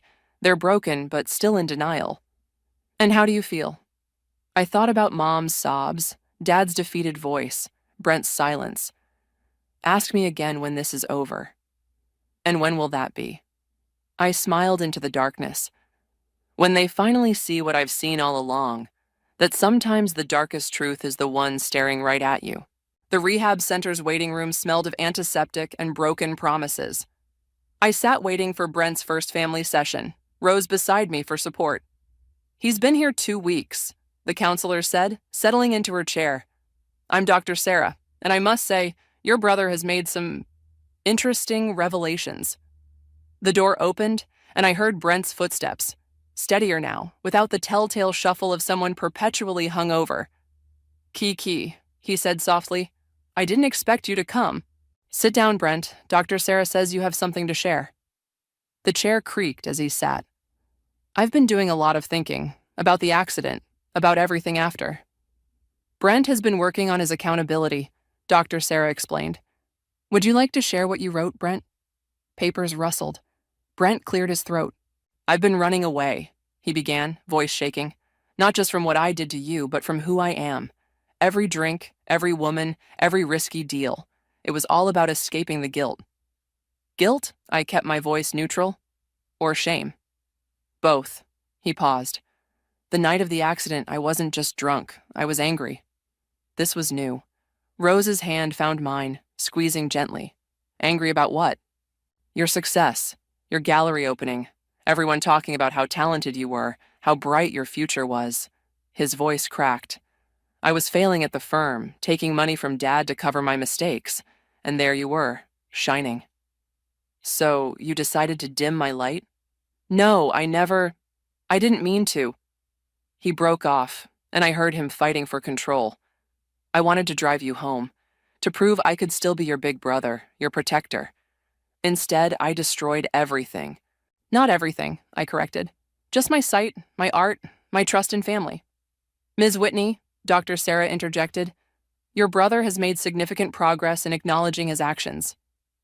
Has he acknowledged telling Dad to bury the accident report, or Mom to pay off the witnesses? Silence fell heavy in the room. That wasn't his idea, a new voice said from the doorway. Dad, what are you doing here? I stood, angry at the intrusion. The center called, said it might help with Brent's recovery. His footsteps approached slowly. And they're right. It's time for the whole truth. Dad, don't, Brent started. No, son, enough. Dad's voice sounded ancient. It was my idea to cover it up, all of it. Your mother wanted to go to the police, but I couldn't bear to see my son in jail. So you let your daughter live in darkness instead? I convinced myself it was protecting both of you, that money and influence could fix anything. He laughed bitterly. Look how well that turned out. Rose's hand tightened on mine as Dad continued. Every time Brent got in trouble after that, I cleaned it up. Every mistake, every scandal. I threw money at the problem until it went away. But I couldn't fix what we did to you. We? My voice was ice. Me. What I did to you. By choosing him. By pretending it wasn't destroying our family. By watching you struggle alone while we protected him. I heard him step closer, smelled his familiar aftershave. The company takeover, he said quietly. You planned it all along, didn't you? Waited until we dug ourselves so deep we couldn't fight back? I learned from the best, Dad. You taught me all about power and control. Just not the lessons you intended. Kira? Brent's voice was barely a whisper. What happens now? I turned toward his voice. Now you get clean. You face your demons without Daddy's checkbook to chase them away. You learn what it means to live with consequences. And me? Dad asked. You'll do exactly what we discussed. Step down, watch everything you built transform into something new, something honest. And if we refuse, then I release everything, every document, every payoff, every crime you committed to protect your precious son. Dr. Sarah cleared her throat. Perhaps we should... No, I cut her off. They need to hear this. For 6 years, I've lived in darkness while they lived in denial. That ends now. I stood, unfolding my cane. Rose, we're leaving. Dad, the board expects your resignation letter tomorrow. Brent, stay here. Get better. Or don't. But understand this. Your actions have consequences now. As we walked out, Dad called after me. Kira, please, we're still family. I paused at the door. Family sees each other, Dad. All I see is darkness. Maybe now you'll understand how that feels. The door closed behind us, and Rose guided me toward the elevator. You okay? She asked. No, I answered honestly. But for the first time since the accident, I think I might be getting there. Your mother's here, Emma announced, her voice tense. She's refusing to leave until she speaks with you. I set down my coffee. 3 months had passed since the rehab center confrontation. Dad had resigned as promised, Brent was still in treatment. And Mom? Well, this was new. Send her in. The click of her heels was unsteady, not her usual confident stride. She smelled of white wine at 10 in the morning. Have you seen the news? She threw something onto my desk, presumably a newspaper. Your father's resignation is everywhere. Our friends are whispering, the country club. Seriously? I cut her off. That's what you're worried about? The country club? You've destroyed everything we built. No, Mom, I exposed everything you buried. I leaned back in my chair. How's the wine treating you this morning? She gasped. How dare you? I can smell it from here. Pinot Grigio, right? Your favorite breakfast companion? I didn't come here to be insulted. Why did you come here, Mom? To defend Dad's honor? To plead Brent's case? Or just to remind me what a terrible daughter I am? Her chair scraped back. I came to tell you that Brent's getting out of rehab next week. He's different now. He wants to make amends. Amends? I stood walking around my desk. Let me show you something. I moved to the wall where I knew my old paintings hung, the last ones I'd created before the accident. These are worth quite a bit now, I said, running my fingers along the frames I couldn't see. Tragic story adds value, apparently. The blind artist's final works. Kira, please. Did you know I still dream in color? That I wake up every morning hoping, just for a second, that I'll open my eyes and see light? My voice remained steady. But instead, I get darkness. And you know what else I get? The memory of my mother choosing to protect the person who put me here. We were trying to protect both of you. By teaching him actions don't have consequences? By showing me that family loyalty only flows one way? The door opened, Jordan's familiar footsteps. The board is ready, he announced. Board? Mom's voice sharpened. What board meeting? The one where we announce Brent's new position. I smiled. Assuming he passes the drug tests, of course. What position? Head of our new charitable foundation, focusing on drunk driving prevention and victim support. I moved back to my desk. Ironic, isn't it? You can't be serious. Oh, I am. He'll work directly under me, speaking at schools, sharing his story. Every day facing what he did, helping others avoid his mistakes. That's cruel. Cruel? I laughed. Cruel is leaving your daughter alone in darkness while you coddle her attacker. This is justice. Jordan cleared his throat. The board's waiting, Kira. Mom, you have two choices. Join us at the board meeting, support Brent's new role, and be part of the solution. Or leave, keep drinking, and watch from the sidelines as your perfect family facade crumbles completely. Her breathing hitched. You really hate us, don't you? No, Mom. I just stopped loving you more than I love myself. The boardroom fell silent as we entered. I took my place at the head of the table, feeling the weight of every gaze. Ladies and gentlemen, I began, today we announce the launch of the Whitney Foundation for Accident Prevention and Victim Support. Leading this initiative will be someone with first-hand experience of the devastation drunk driving causes, my brother Brent. The door opened again. Familiar, shuffling steps. Kiki? Brent's voice was clear, sober. I'm ready. Are you? Because once you start this, there's no going back. Every speech, every interview, every public appearance, you'll have to own what you did. I know. He paused. It's time I stepped into the light. Mom made a small, broken sound. Very well. I nodded to Jordan. Distribute the press releases. Brent, take your seat. Mom, are you staying? A long moment passed. Then, the sound of her chair pulling back. I'll stay, she whispered, for both my children. As Jordan began the presentation, I felt something shift in the room, and in myself. This wasn't just revenge anymore. It was reconstruction. Building something new from the wreckage of our past. But as I sat there, listening to the plans unfold, I wondered, in my quest for justice, had I become what I hated? Or had I finally found a way to turn darkness into light? The answer, I realized, would depend on what happened next. The auditorium buzzed with nervous energy as I sat in the front row, waiting for Brent's first public speech. 6 weeks of preparation had led to this moment. Ready? Rose whispered beside me. Before I could answer, Mom slipped into the seat on my other side. She smelled of coffee now, not wine. Small victories. The media's here, she said quietly. Your father's in the back. I nodded, feeling the weight of the moment. The foundation's launch had attracted more attention than expected. A prominent family's private scandal transformed into public redemption. Brent took the stage. I heard his footsteps, steadier than I'd ever known them to be. My name is Brent, he began, voice clear and strong, and I destroyed my sister's life. The room fell silent. 6 years ago, I got behind the wheel drunk. My sister, a talented artist, had just opened her first gallery show. I was jealous, angry, and stupid. One decision changed everything. I felt Mom tense beside me. For years, I hid behind money and privilege. My parents protected me, but my sister, his voice cracked. My sister lived in darkness, while I walked in light I didn't deserve. Rose squeezed my hand. Today that changes. This foundation isn't about redemption. I don't deserve that. It's about responsibility, about consequences, about turning damage into purpose.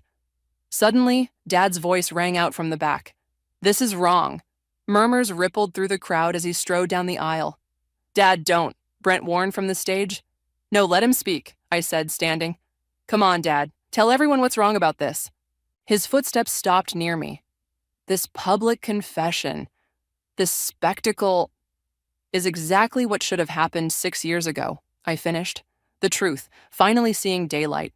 I was trying to protect your reputation, I cut in, your legacy, your son, never me. The audience was silent, witnessing our family's raw wounds exposed. But you know what, Dad? I continued, turning to face the crowd. Your protection destroyed him more than jail ever could. Every time you buried his mistakes, you buried another piece of his humanity. Kaiki, Brent called from the stage. Can I tell them the rest? I nodded. When my sister took control of the company, I thought it was revenge, he said. But she did what our parents never could. She forced me to face myself, to see the truth in the darkness I gave her. Mom stood then, her voice shaking but clear. I enabled this. Every time I made excuses, every time I chose my son over justice for my daughter, I failed them both. The room was absolutely still. The Whitney Foundation, I announced, isn't about my blindness. It's about seeing clearly, about choices and consequences, about turning pain into purpose. Kira, Dad's voice was different now, broken, real. I was wrong, about everything. I know, I said simply. The question is, what are you going to do about it? He took a deep breath. I'd like to make a donation, not money. We both know you don't need that. But my time, my connections, my influence used for something right, for once. Brent spoke from the stage. Dad, are you saying? I'm saying I want to help, both of you, the right way this time. I felt tears threatening, the first real ones in years. You understand this means publicly acknowledging everything? No more hiding? Yes, he said firmly. It's time I learned from my daughter what real strength looks like. The audience erupted in applause, not the polite kind, but the raw, emotional kind that comes from witnessing something real. Later, as we gathered in my office, Rose brought out champagne. To the Whitney Foundation, she toasted. To consequences, Brent added. To truth, said Mom. To vision, Dad offered quietly. I raised my glass. To seeing clearly in the dark. As their glasses clinked around me, I felt something I hadn't expected. Not forgiveness exactly, but understanding. My revenge had transformed into something bigger than justice. It had become a bridge back to the light. You know, Brent said softly, you could have destroyed us all. Instead, you forced us to be better. Don't mistake this for mercy, I replied. This is justice, the kind that heals instead of hurts. And us? Mom asked. Our family? I thought about the long road ahead, the foundation work, the public scrutiny, the daily choice to turn darkness into purpose. We're not fixed, I said honestly, but maybe we're finally seeing each other clearly, and that's a start. The setting sun warmed my face through the office windows. I couldn't see its light, but I could feel its truth. Sometimes the deepest darkness shows us the way back to light, not through forgiveness, but through transformation. Not through forgetting, but through purpose. And sometimes, just sometimes, revenge can build something better than what it breaks. The inheritance papers sat before me like a ticking bomb, Aunt Rosalind's manicured nail tapping impatiently on the mahogany desk. The grandfather clock in her study struck midnight, its chimes echoing through the hollow mansion that had become my prison since my parents' accident 3 months ago.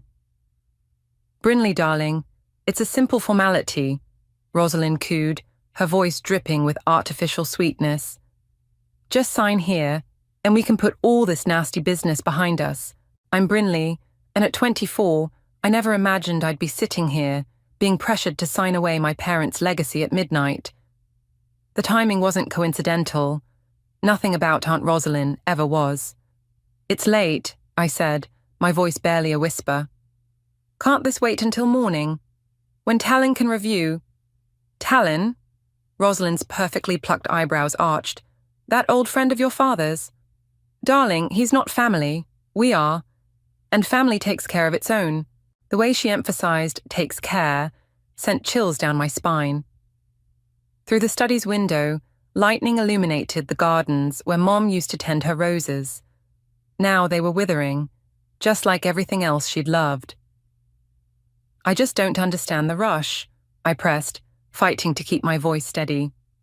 "Dad always said important decisions shouldn't be made after dark." Rosalind's smile tightened. "Your father, God rest his soul, isn't here anymore. I am, and I'm trying to protect you, to protect all of us." A knock at the door made us both jump. Valeria, my cousin, poked her head in. "Mom, the caterers called about tomorrow's gala." "Not now," Rosalind snapped, then immediately softened. "Sorry, sweetie. Mummy's handling important business with Brinley." Valeria's eyes met mine, a flash of concern crossing her features before she retreated. We'd grown up together, but lately, something felt off about our relationship. Maybe it was the way Rosalind kept parading her around at social events, showing off her successful daughter while I was relegated to the shadows. "Look," Rosalind said, pulling out another document. "I've already arranged everything. The house will be sold, and the proceeds will be managed through my investment firm. You'll receive a monthly allowance." "Allowance?" I stood up so quickly my chair scraped against the hardwood floor. "I'm not a child, Aunt Rosalind. This is my inheritance, which you clearly aren't ready to manage." Her mask slipped for a moment, revealing something ugly underneath. "You're emotional, vulnerable, just like your mother always was." The mention of Mom sparked something in me. I remembered her last words to me. "Trust your instincts, Butterfly. They'll never lead you wrong." "I need time," I said firmly, gathering my courage. "And I want Talent to review these papers." Rosalind's face darkened. "You ungrateful little—" She caught herself, smoothing her designer blouse. "Fine, take them. But remember who's been housing you, feeding you, protecting you from the vultures who'd take advantage of a naive girl like yourself." I grabbed the papers and hurried out, my heart pounding. In the hallway, Valeria was waiting. "Bryn, are you okay?" she whispered, glancing nervously at the study door. "I'm fine," I lied, clutching the documents to my chest. "Just tired." "Mom's been acting strange lately," Valeria confided. "Ever since, the accident." The accident. The rainy night when my parents' car went off the bridge. The night that brought me here, under Rosalind's protective wing. "Yeah," I managed. "Strange." Back in my room, I spread the papers across my bed. Legal jargon swam before my eyes, but certain phrases jumped out. Transfer of assets, relinquishment of rights, immediate effect. My phone buzzed, a text from an unknown number. "Don't sign anything. Meet me tomorrow, 10 a.m., Carter's Cafe. Talon." I deleted the message immediately, remembering Dad's warnings about being careful with sensitive information. Somewhere in this mansion, in this web of manipulation and deceit, there had to be answers. And I was going to find them. Lightning flashed again, illuminating the family photo on my nightstand, Mom, Dad, and me at the beach last summer. Their smiles seemed to hold secrets now, warnings I'd been too blind to see. "I won't let you down," I whispered to their frozen faces. "I promise." A distant roll of thunder answered, and somewhere in the mansion, I heard Rosalind's heels clicking on hardwood, plotting her next move. But for the first time since my parents' death, I felt something other than grief. I felt ready to fight back. Carter's Cafe buzzed with morning activity as I slipped into a corner booth, my hands wrapped around a steaming latte. The familiar scent of coffee and pastries transported me back to Sunday mornings with Dad, poring over legal briefs while he explained the intricacies of contract law. "Your father always said you had a sharp mind for details." A deep voice startled me from my memories.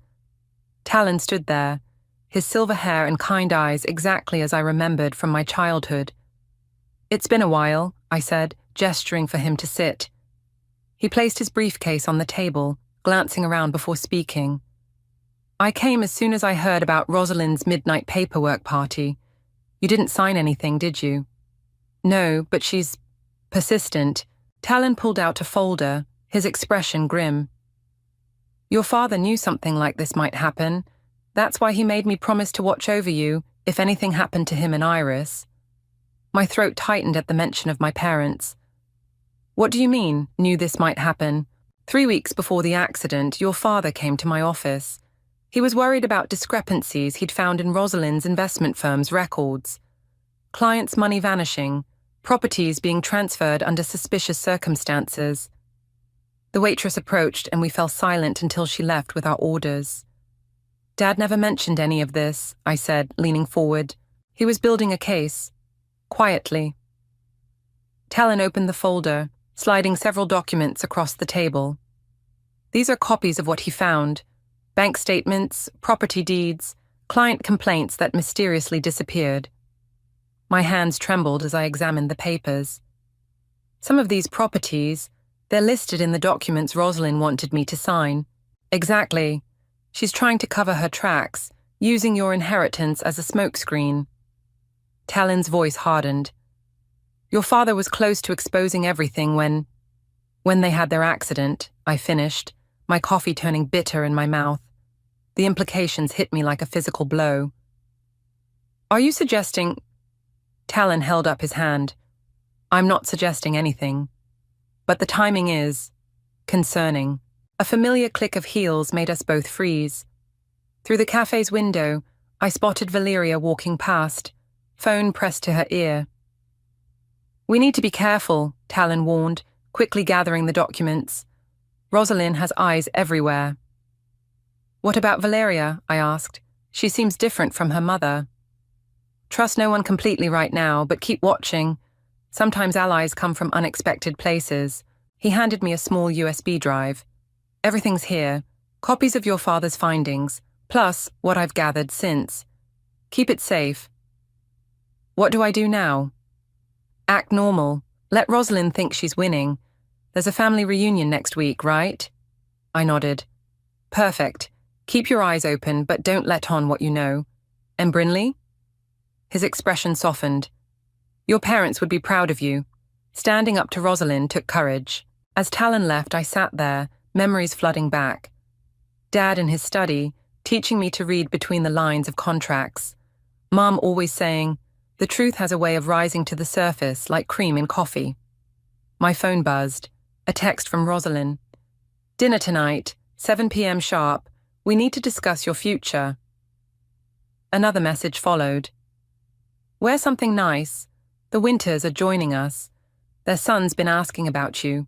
Classic Rosalind, already plotting her next move. Trying to marry me off to some rich family's son, probably to strengthen her social connections." I grabbed my purse, the USB drive feeling like a burning coal inside. As I stepped out into the morning sun, a memory surfaced, Dad's voice clear as day. "Remember, Butterfly, in the legal world, timing is everything. Wait for the right moment, then strike. The right moment." I looked up at the towering building that housed Rosalind's investment firm, its glass windows gleaming like a fortress of secrets. Somewhere in there were answers about my parents' death, about the missing money, about everything. My phone buzzed again. "Valeria." "Can we talk? Alone? Something's not right with Mom." I stared at the message, remembering Talon's words about unexpected allies. After a moment, I replied, "Coffee tomorrow? Just us?" The response came instantly. "Yes, please." As I walked home, pieces started falling into place in my mind. The midnight papers, the missing money, the convenient accident. Rosalind had underestimated me, seeing only her dead sister's naive daughter. But I was also my father's daughter, and like him, I knew how to build a case. Game on, Aunt Rosalind. The annual family reunion transformed Rosalind's mansion into a buzzing hive of expensive perfumes and fake laughter. I stood in the corner of the grand ballroom, watching her work the crowd like a master conductor, Valeria trailing in her wake. And of course, we're so blessed to have Valeria following in my footsteps, Rosalind announced to a cluster of relatives. The youngest executive vice president in our firm's history. I sipped my champagne, noting how Valeria's smile didn't reach her eyes. Our coffee meeting yesterday had been enlightening, to say the least. "Did you know?" Aunt Margaret sidled up to me, her voice dropping to a conspiratorial whisper. "About the Winters boy. I hear Rosalind's arranging—" "Brinley, darling," Rosalind's voice cut through the chatter. "Come here, sweetheart. Everyone's been asking about you." I plastered on my best smile and approached the group. Rosalind's arm snaked around my shoulders, her grip just tight enough to be threatening. "Poor dear," she cooed to the assembled relatives. "She's been so lost since Iris and James passed. Thank goodness she has family to lean on." "How generous of you to take her in," someone murmured. "Family first, always," Rosalind beamed. "In fact, we're finalizing some paperwork to ensure Brinley's future is secure. Aren't we, dear?" Before I could respond, Valeria spoke up. "Mum, can I talk to you? About the Morrison account?" "Not now, sweetie." "It's urgent," Valeria insisted, catching my eye briefly. "The numbers aren't adding up." Rosalind's perfectly maintained facade cracked for a split second. "Excuse us," she said, steering Valeria away.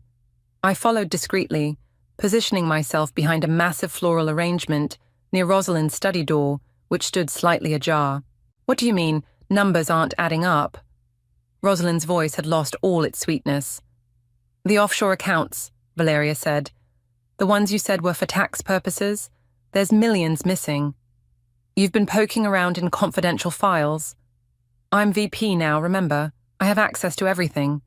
A sharp slap echoed through the crack in the door. My hand flew to my mouth. "Listen carefully," Rosalind hissed. "You will not mention this again, to anyone, understood? Mom, what have you done?" "What I had to do, to give you the life you deserve. And now that naive little Brinley's inheritance will secure our position." "What about Brinley's inheritance?" Uncle Xerxes' voice joined the conversation. My heart raced. Valeria's father rarely involved himself in business matters. "Nothing, darling." Rosalind's voice switched back to syrupy sweet. "Just some routine paperwork. The kind that needs signing at midnight." Valeria's voice was stronger now. "The kind that transfers everything to your control." Silence fell. I held my breath. "Rosalind," Xerxes said slowly, "what exactly have you been doing with our firm's money?" "Our firm?" Rosalind laughed coldly. "I built this empire while you played golf and attended charity galas. Everything I've done has been for this family's future." "By stealing from your dead sister's daughter," Valeria's voice cracked. Another slap. Then footsteps approaching the door. I barely managed to duck behind a curtain as Valeria burst out, tears streaming down her face. She ran straight past me, up the grand staircase. The party continued in the ballroom, oblivious to the drama unfolding.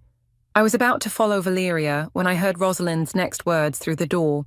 "If either of you breathes a word of this, remember, I have enough dirt to bury this entire family. Now let's rejoin our guests. Xerxes, fix your tie. We have appearances to maintain." I slipped away just as they emerged, my mind racing. The USB drive from Talon felt heavy in my clutch, combined with what Valeria had discovered. "Hey!" Valeria's voice made me jump. She stood at the top of the stairs, her cheek red but her eyes clear. "We need to talk, really talk." I glanced back at the party, where Rosalind was already commanding attention again, telling some elaborate story that had everyone laughing. "Your room," I suggested. Valeria nodded. "Bring your phone. We're going to need proof of everything." As we climbed the stairs together, I caught Uncle Xerxes watching us, his expression unreadable. He gave me a slight nod before turning back to his guests. The pieces were falling into place faster now, but the picture they formed was uglier than I'd imagined. Rosalind hadn't just stolen my inheritance, she'd built her entire empire on lies and theft. "Ready?" Valeria asked as we reached her room. I thought of Mum and Dad, of justice, of truth. "Ready." The time for playing nice was over. "Look at this," Valeria said, spreading printouts across her bedroom floor. "Every major client account has mysterious withdrawals, all traced back to shell companies in the Cayman Islands." I pulled out my laptop, inserting Talon's USB drive. "Your mum's been doing this for years. Dad was investigating her before the accident." Valeria's voice was hollow. "God, Brinley, you don't think she—" A knock at the door made us both freeze. "Girls," Uncle Xerxes called softly. We exchanged glances before Valeria opened the door. Xerxes slipped in, locking it behind him. "I've been blind," he said, his usually confident demeanor shattered. "So blind, but I found something you both need to see." He pulled out his phone, showing us an email chain. "Rosalind's been communicating with someone named Marcus about handling the situation 3 days before your parents' accident, Brinley." My hands shook as I read the messages. "The bridge where they— It wasn't their usual route home." "Mum told me they were coming to surprise me for my birthday," Valeria whispered. "She said she'd suggested that route because of construction on the main road."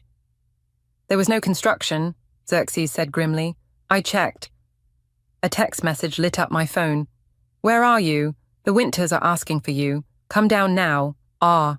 She's trying to marry me off to secure another alliance," I explained to their questioning looks.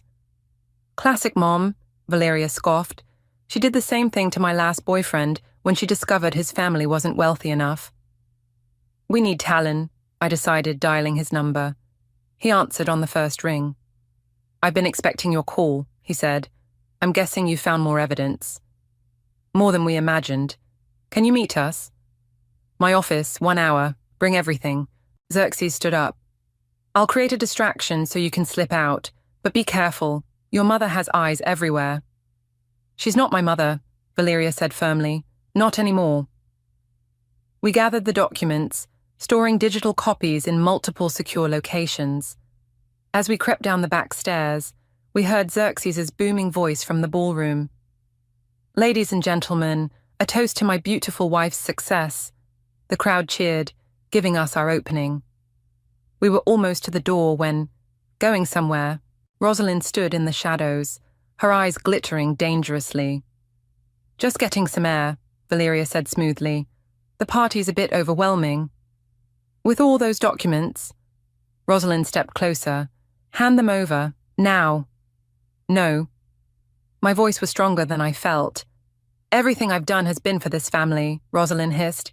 "You ungrateful little—" "Was killing my parents for the family too?" The words hung in the air like smoke. Rosalind's face went white. "You don't know what you're talking about," she whispered. "Marcus does," Valeria cut in. "Should we ask him about the bridge?" For the first time, I saw real fear in Rosalind's eyes. She lunged for the documents, but I was faster, shoving them into my bag and backing away. "You're making a mistake," she warned. "Both of you." "The only mistake was trusting you," I replied. Footsteps approached. The party guests were spilling into the hallway. Rosalind's mask slipped back into place as she turned to greet them. "Girls, there you are," she called out cheerfully. "Come, Mr. Winters was just asking about you, Brinley." We used the crowd's presence to slip away, rushing to my car. As we pulled out of the driveway, I saw Rosalind watching from the window, her phone pressed to her ear. "She's calling someone," Valeria said, checking her rearview mirror constantly. "We need to hurry." Traffic lights flew by as we raced to Talon's office. My phone buzzed repeatedly, messages from Rosalind, each more threatening than the last. "She's desperate," Valeria observed. She knows we have enough to destroy her. "Look out!" I shouted as a black SUV swerved toward us. Valeria jerked the wheel, barely avoiding collision. The SUV fell back, but stayed on our tail. "Call Talon," I said, gripping my seat. "Tell him we're being followed." Valeria made the call, while I watched the SUV weaving through traffic behind us. "He says to go straight to the police station instead. He'll meet us there with a detective he trusts."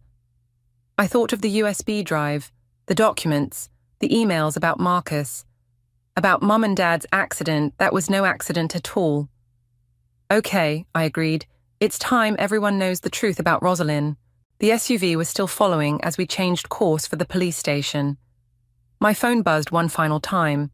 A message from Xerxes. "Be safe. I'm handling things here. Get justice." Justice. The word felt like a promise. The fluorescent lights of the police station buzzed overhead as Detective Rivera studied the evidence spread across her desk. Talon stood beside me, while Valeria paced nervously. "This is extensive," Rivera said, examining the USB drive's contents on her computer. "Financial fraud, embezzlement, and now possible involvement in a homicide." "2 homicides," I corrected. "My parents." The detective's phone rang. "Rivera." Her expression darkened. "I see, keep me posted." She hung up, fixing us with a serious look. "That SUV that followed you, found abandoned 3 blocks from here, registered to a Marcus Thompson." "Marcus?" Valeria stopped pacing. "The same Marcus from the emails?" "Former police officer turned private investigator," Rivera explained. "Known for handling delicate matters for wealthy clients." My phone lit up. Xerxes calling. I put it on speaker. "Rosalind's gone ballistic," he reported. "She's in her study, shredding documents. I managed to photograph some before she started, sending them now." "Forward them directly to me," Rivera instructed, rattling off her email. A commotion outside the office drew our attention. Through the glass walls, we saw Rosalind striding toward us, flanked by 2 men in expensive suits. "Her lawyers," Talon muttered. Rivera stood. "Let me handle this." Rosalind burst in, her perfect composure cracking at the edges. "I demand to speak with my daughter and niece, alone." "That's not happening," Rivera said firmly. "Mrs. Fox, I'm Detective Rivera. We have some questions about your investment firm's activities. Whatever these confused children have told you." "Mom, stop." Valeria's voice cut through the tension.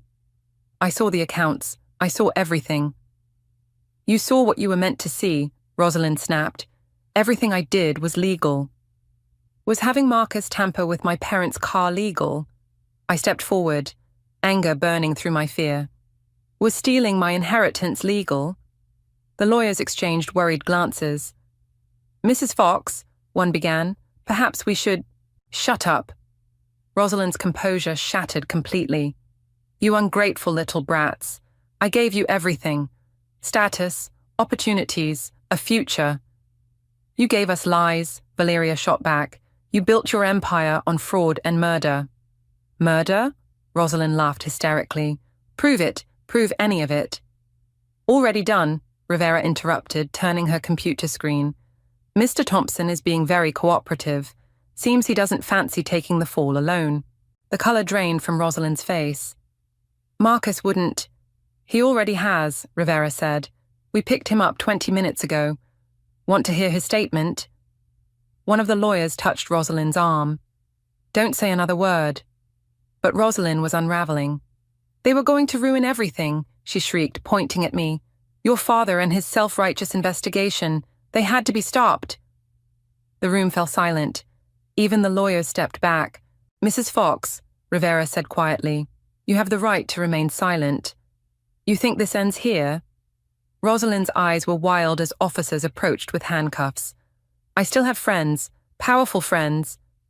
"Not anymore," Xerxes appeared in the doorway. "The board has voted. You're out, Rosalind. The SEC has been notified."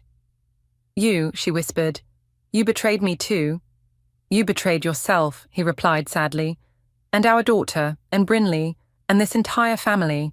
As the officers led Rosalind away, her threats echoing down the hallway. I felt a weight lift from my shoulders. Valeria collapsed into a chair, tears streaming down her face. "What happens now?" she asked nobody in particular.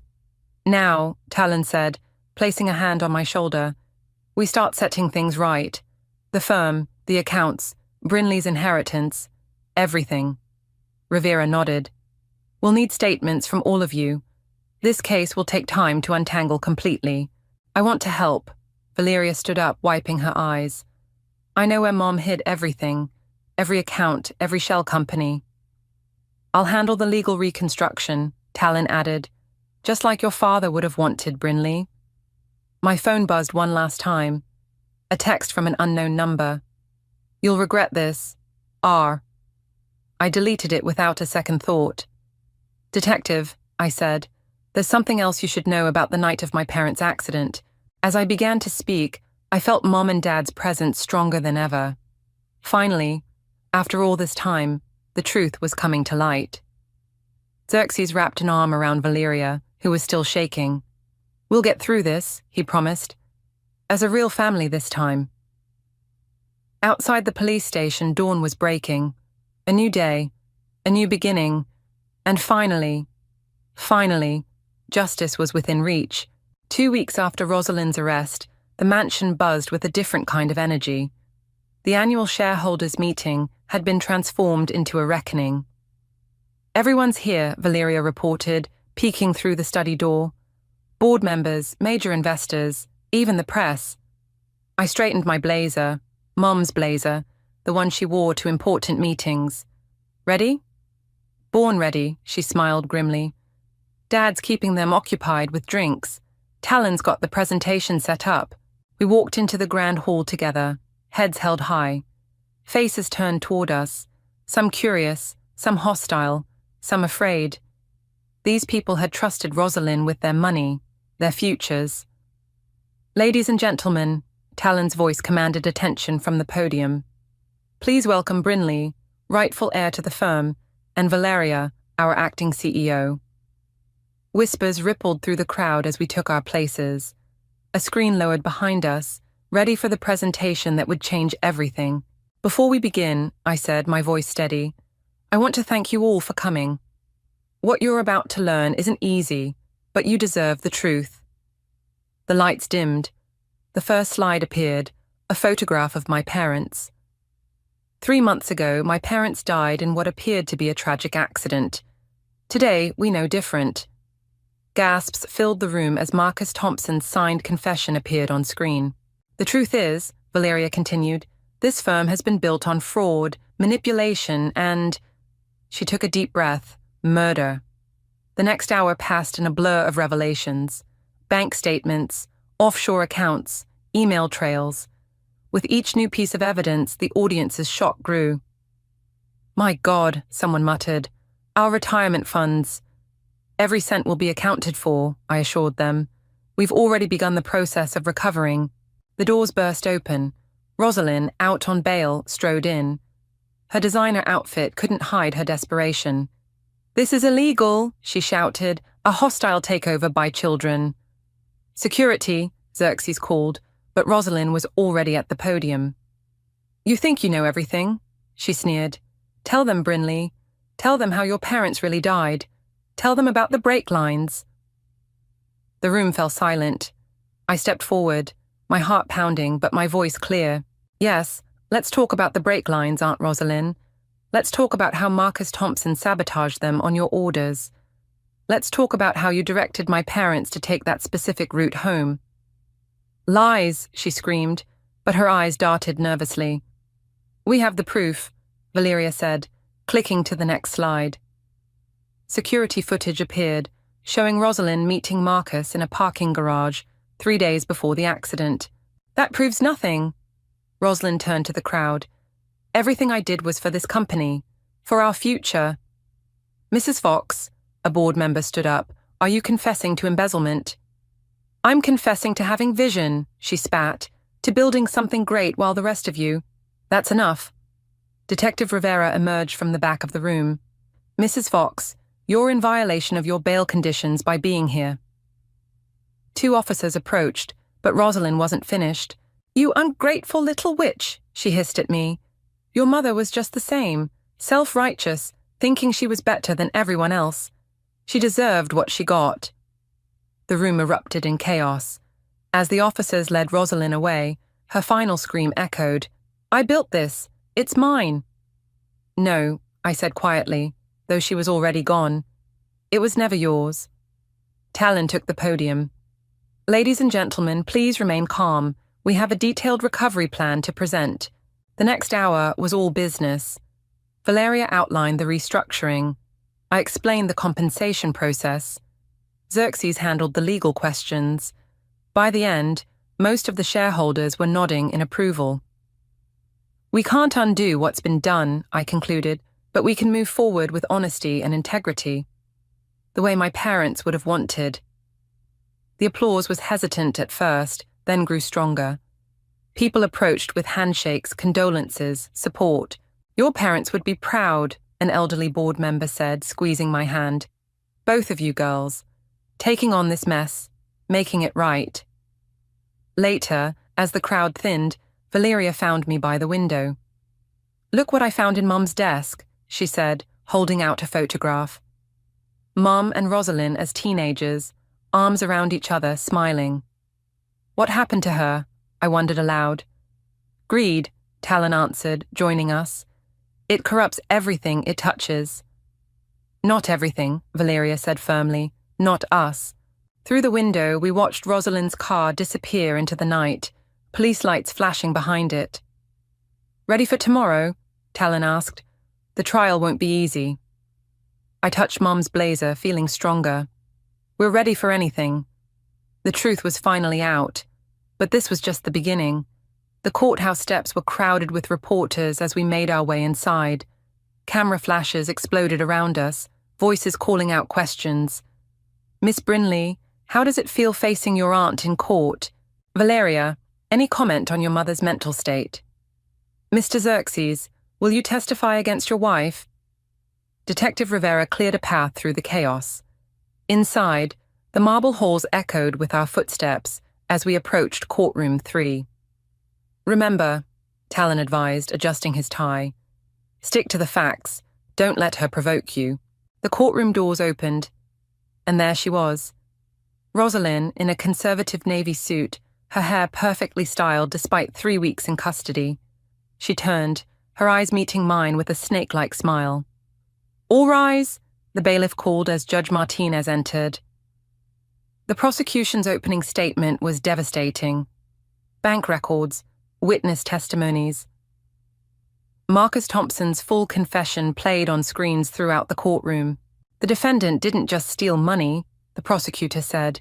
She stole lives, James and Iris's lives, their daughter's future, her own daughter's trust. Rosalind's lawyer tried to paint her as a misunderstood businesswoman, a loving aunt who only wanted to protect her family's interests. Then it was my turn to testify. "Please state your name for the record." "Brinley," I said clearly into the microphone. "Can you tell us about the night of December 12th? I described the midnight meeting, the pressure to sign away my inheritance." From the defendant's table, Rosalind shook her head sadly, playing the concerned aunt. "And when did you first suspect your aunt's involvement in your parents' death?" "Objection," Rosalind's lawyer stood. "Speculation." "Overruled," Judge Martinez said. "Continue."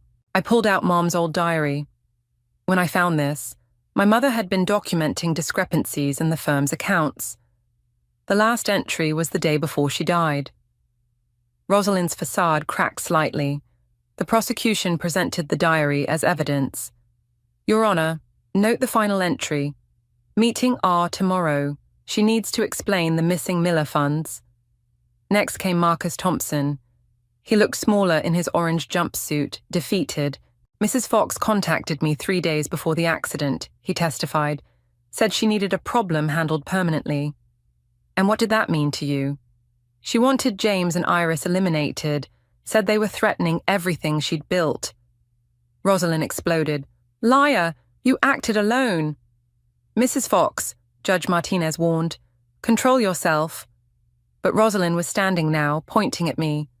You think you've won? You're nothing, just like your mother, weak, pathetic. Counselor, control your client. Mum, stop. Valeria's voice cut through the chaos. She stood, tears streaming down her face. Just stop. The courtroom fell silent. Tell the truth, Valeria pleaded. For once in your life, just tell the truth. Something in Rosalind's expression changed. She looked at her daughter, then at me, then at the photograph of my parents displayed on the evidence screen. The truth? She laughed bitterly. The truth is, your precious Aunt Iris was going to ruin everything. She found the discrepancies, threatened to go public. I couldn't let that happen. Her lawyer tried to stop her, but Rosalind shoved him away. Yes, I called Marcus. Yes, I had the brakes tampered with. And yes, she turned to me, eyes blazing. I watched them drive away that night, knowing they'd never make it home, because nobody threatens what's mine. Nobody. The courtroom erupted. Judge Martinez banged his gavel repeatedly. Rosalind's lawyer looked ready to faint. Order! Order in the court! Through the chaos, Rosalind and I locked eyes. For the first time, I saw her clearly, not as my powerful, intimidating aunt, but as a desperate, broken woman who destroyed everything she claimed to love. Your Honor, the prosecutor stood. The state requests an immediate revocation of bail. Granted. Officers, take the defendant into custody. As they led Rosalind away, she called out one last time. I did it for you, Valeria. Everything was for you. Valeria turned away, burying her face in her father's shoulder. The judge called a recess, but we all knew it was over. Rosalind's confession had sealed her fate. Outside the courtroom, reporters swarmed again, but Detective Rivera and her team held them back. It's really over, I whispered. Talon squeezed my shoulder. Your parents got justice today. What happens now? Valeria asked, wiping her eyes. Now, I said, taking her hand, we rebuild. The right way. As we left the courthouse, the setting sun painted the sky in shades of orange and pink. Somewhere, I felt Mom and Dad watching, finally at peace. The truth had won. Justice had prevailed. But the cost had been devastating for us all. The morning sun streamed through Mom's rose garden, now restored to its former glory. I knelt beside the blooming flowers, pulling weeds and adjusting the soaker hose, just as she'd taught me. The board meeting starts in an hour, Valeria called from the patio. Ready for the big announcement? I stood, brushing dirt from my knees. As ready as I'll ever be. The drive to the office was quiet, both of us lost in thought. The newspaper on the dashboard carried yesterday's headline, Fox Investment CEO sentenced to life. Below it, a smaller headline, Victim's daughter and niece lead company reformation. The conference room was packed when we arrived. Talon stood at the front, reviewing documents with the Xerxes. The faces watching us were no longer hostile or afraid, just expectant. Good morning, I began, taking my place at the podium. Today marks a new chapter for our company. The audit is complete, the restitution payments have begun, and we're ready to move forward. Valeria joined me, carrying a stack of folders. We've prepared detailed reports on our restructuring plan, but first, we have an announcement. I pulled out the new company logo, a simple rose design. From today, we're no longer Fox Investments. We're Chapman and Fox Partners, honoring both sides of our family's legacy, the good parts. Murmurs of approval rippled through the room. Our first act, Valeria continued, is establishing the James and Iris Chapman Memorial Fund for Financial Ethics. Every year, we'll sponsor students pursuing careers in financial oversight and fraud prevention. The board members nodded appreciatively. One raised his hand. And the leadership structure? Co-CEOs, I answered. Valeria and I will lead together, with our board's oversight. No more single person holding all the power. And I'll be stepping down, Xerxes added. It's time for fresh perspectives. As we outlined the details, I noticed Detective Rivera slip into the back of the room. She gave me a subtle nod. After the meeting, she pulled us aside. Thought you should know, Marcus Thompson was found dead in his cell this morning. Apparent suicide. He left a full confession detailing everything. Everything? Valeria's voice shook. Everything, including all of Rosalind's other victims over the years. We're reopening several cases. The weight of it all hit me again. How many lives had been destroyed by greed and power? There's something else, Rivera continued. We found this in Marcus's belongings. Thought you should have it. She handed me a sealed envelope. Inside was a photograph, Mum and Dad at their wedding, young and happy. On the back, in Mum's handwriting, love always finds its way home. They'd be proud of you both, Talon said softly, taking something broken and making it right. Later that evening, Valeria and I sat in Mum's garden, sharing a bottle of wine. I visited her yesterday, Valeria said quietly. Mum, in prison. I waited, letting her continue. She wanted to know if we'd change the company name back to Fox someday. I told her no. She cried. First time I've ever seen her really cry. Are you okay? She smiled sadly. Getting there. It's strange. I'm grieving someone who's still alive. I understand that feeling. A car pulled up. Xerxes, returning from his last board meeting. He joined us in the garden, loosening his tie. The roses look beautiful, he observed, just like Iris used to grow them. I had good teachers, I said, touching a velvet petal. Both of them. To new beginnings, Valeria raised her glass. And to remembering, I added. And to doing better, Xerxes finished. As the sun set, I thought about Mom's words on the photograph. Love does find its way home, sometimes through unexpected paths, through pain and truth and justice. My phone buzzed, a message from Talon. Your father's old clients are returning. They trust the Chapman name again. I showed the message to Valeria. She squeezed my hand. We did it. No, I corrected her. We're doing it. Every day, every decision, every client we help, we're choosing a different path than she did. A cool breeze carried the scent of roses, and somewhere in the gathering dusk, I felt Mom and Dad's presence. Not as ghosts of the past, but as guides for the future. The garden lights came on automatically, illuminating the path ahead. Tomorrow would bring new challenges, new decisions, new opportunities to prove that integrity could triumph over greed. But tonight, in this moment, surrounded by family, both lost and found, I was finally home. The first sign something was wrong came from Instagram. I was scrolling through my feed, double-tapping photos of perfectly plated dishes, when I saw it. Raylan's latest post, a familiar-looking dessert at Le Bernardin, topped with a distinctive chocolate work I'd recognize anywhere. The same dessert Harlan had claimed to eat alone at his business dinner 3 nights ago. I'm Zella, and as a food photographer and chef, I notice details others might miss. The way chocolate curls catch the light, the precise angle of a fork against bone china, the telltale signs of a shared dessert with 2 spoons carefully placed just so. My thumb hovered over the image. The timestamp matched. My stomach churned as I clicked through to Raylan's story, finding nothing but her usual carefully curated posts. But there it was, the edge of a man's watch in one frame. Harlan's watch, the one I'd given him for our 5th anniversary. Hey babe, I called out, keeping my voice steady. Did you run into Raylan at Le Bernardin the other night? Harlan looked up from his laptop, his pause a fraction too long. What? No, why would you think that? I watched his face, cataloging every micro-expression like I would the components of a complex dish. The slight twitch at the corner of his mouth, the way his eyes didn't quite meet mine. Just wondering, she posted about being there the same night as your dinner. Must have been a coincidence, he said, turning back to his screen.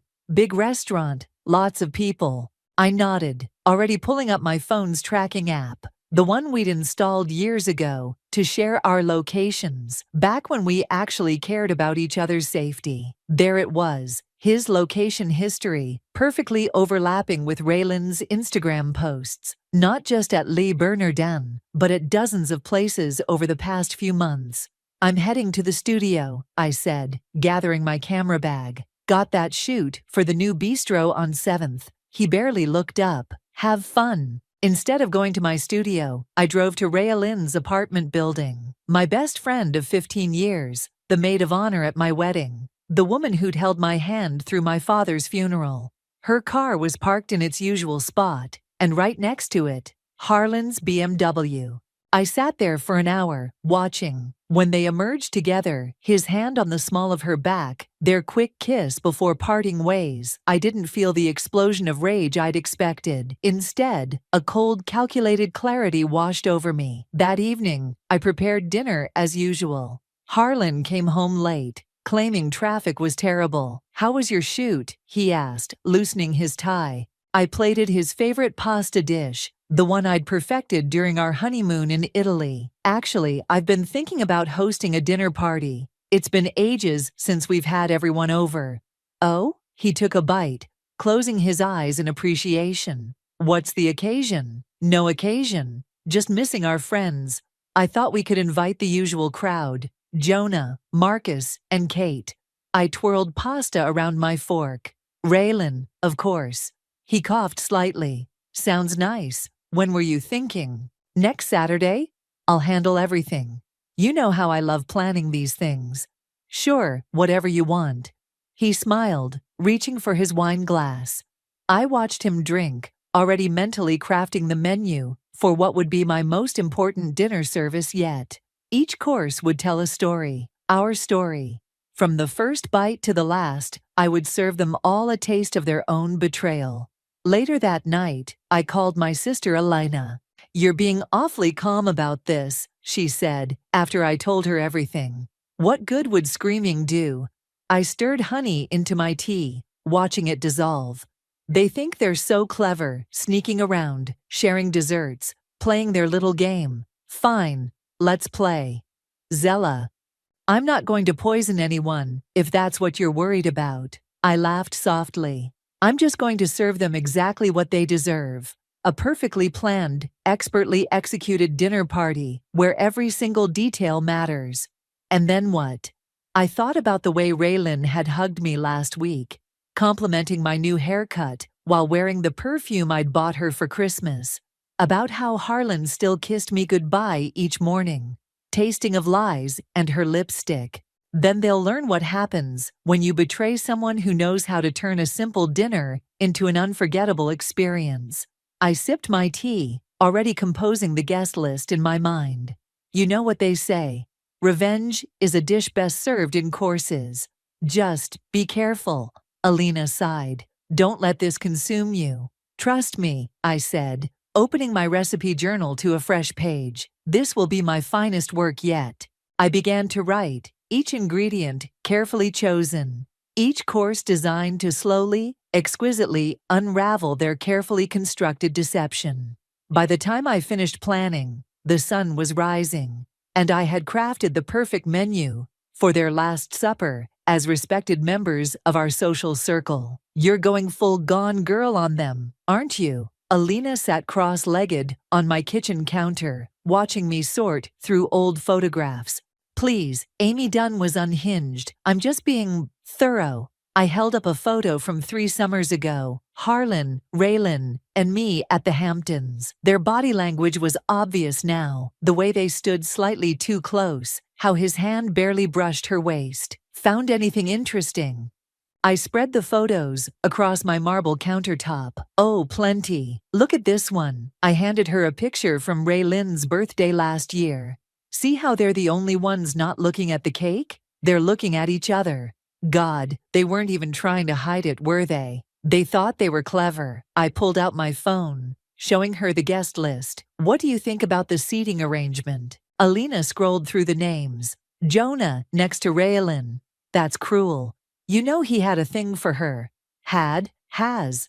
And he's also the most observant person we know. He'll pick up on every little detail." My phone buzzed. A text from Raylin. "Can't wait for Saturday. Need me to bring anything?" "The audacity," Alina muttered, reading over my shoulder. I typed back, "Just yourself. Though maybe wear that blue dress you got last month." The one you wore to Le Bernardin.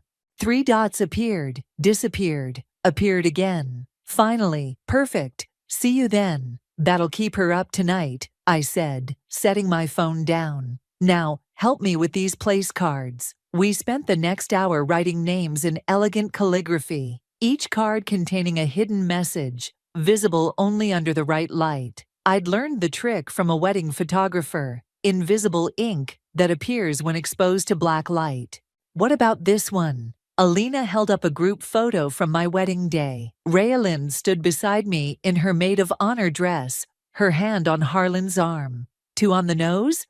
Perfect for the slideshow. I took the photo, scanning it into my laptop. It'll play during dessert, right when the lights dim. The doorbell rang. Harlan wasn't due home for hours. Expecting someone? Alina asked. I checked the security camera feed on my phone. Jonah, right on time. I opened the door to find him holding a bottle of wine. You said you needed my help with something? Come in. I led him to the kitchen, where photos still covered every surface. I'm planning a dinner party. Jonah's eyes swept over the images, understanding dawning on his face. How long have you known? Long enough. I poured him a glass of wine. Question is, how long have you? He took a long sip before answering. I saw them at that new wine bar in Soho 2 months ago. They didn't see me. I've been trying to figure out how to tell you. Well, now you don't have to. I handed him an invitation. I need you there on Saturday. Can you handle that? Handle watching them squirm. He smiled grimly. With pleasure. But Zella, are you sure about this? It's going to burn every bridge. They lit the match first. I gathered the photos into neat piles. Besides, I'm not doing anything except serving dinner and showing some memories. If they react badly, that's on them. Alina cleared her throat. Show him the menu. I pulled out my recipe journal, flipping to the carefully planned courses. First, oysters with pomegranate mignonette. Harlan and Raylan's first secret dinner was at that oyster bar on 8th. Then the pasta they shared in Little Italy when they told me they were working late. Jonah leaned forward, reading. And the dessert. Le Bernardin's signature chocolate dish. I called in a favor from the pastry chef. He's recreating it exactly. You're not just exposing them, Jonah said slowly. You're making them relive every moment, while surrounded by all our closest friends. I closed the journal. They wanted to share meals behind my back. Fine, let's share everything. My phone buzzed again. Harlan, stuck at work, don't wait up. I showed the message to Alina and Jonah. Want to guess where he really is? Alina pulled up Instagram, scrolling through Raylan's stories. There it was, a check-in at a rooftop bar downtown. At least they're consistent, Jonah muttered. I started gathering the photos, tucking them into a folder. Saturday can't come soon enough. Need help with anything else? Jonah stood, straightening his jacket. Just be there, and Jonah. I caught his arm. Sit next to Raylan, make her comfortable, make her talk. He nodded, understanding perfectly. I'll make sure she has plenty to say. After they left, I stood in my kitchen, surrounded by the evidence of years of betrayal. My phone lit up with another text from Harlan. Missing you. Be home soon. I typed back, take your time. I'm busy planning our dinner party. It's going to be unforgettable. And it would be. They had no idea what was coming, but soon they'd taste every bitter bite of their betrayal. I opened my recipe journal again, refining each detail until every course was perfect. Like any good chef, I knew timing was everything. And on Saturday, the timing would be impeccable. The private dining room at Maison Rouge was perfect. Intimate lighting, dark wood panels, and most importantly, a state-of-the-art projection system disguised as vintage wall sconces. I stood in the center, visualizing how everything would unfold. The screen will lower here, I explained to Marcus, the restaurant's manager and an old culinary school friend. During dessert, right? Right after I dim the lights. He gestured to the control panel, and the photos will play automatically. On a loop. Trust me, they won't need to see them twice. I pulled out my tablet, showing him the seating arrangement. I need Harlan and Raylan to sit here and here. Perfect view of the screen, but too far apart to whisper to each other. The door opened, and Sophie, the head chef, walked in carrying a tasting plate. First course sample, as requested. I examined the oysters, arranged in a perfect circle, with pomegranate seeds scattered like drops of blood. These are exactly what I wanted, but can we add just a touch more mignonette? I want it to bite. Like your revenge? Sophie smirked. Girl, when you told me what they did, I wanted to add ghost peppers to their plates. Too obvious. I adjusted a pomegranate seed with my fork. This needs to be subtle, elegant, like a slow poison. Speaking of poison, Marcus said, your husband called earlier to confirm the reservation. Asked if he could bring a bottle of wine. I laughed. Let me guess, a 2015 Bordeaux? How did you know? It's Raylan's favorite. She probably suggested it, thinking she was being helpful. I took a bite of the oyster. Perfect. Now show me the main course. Sophie disappeared into the kitchen, returning with a plate of handmade pasta in a dark truffle sauce. This is the exact recipe from Giorgio's in Little Italy. Took some convincing, but the old man finally shared his secrets. I twirled the pasta, remembering how I'd found the receipt from Giorgio's in Harlan's jacket pocket months ago. They shared this dish every Wednesday night, claiming they were working late. Want to know something interesting? Sophie leaned in. They were here last week.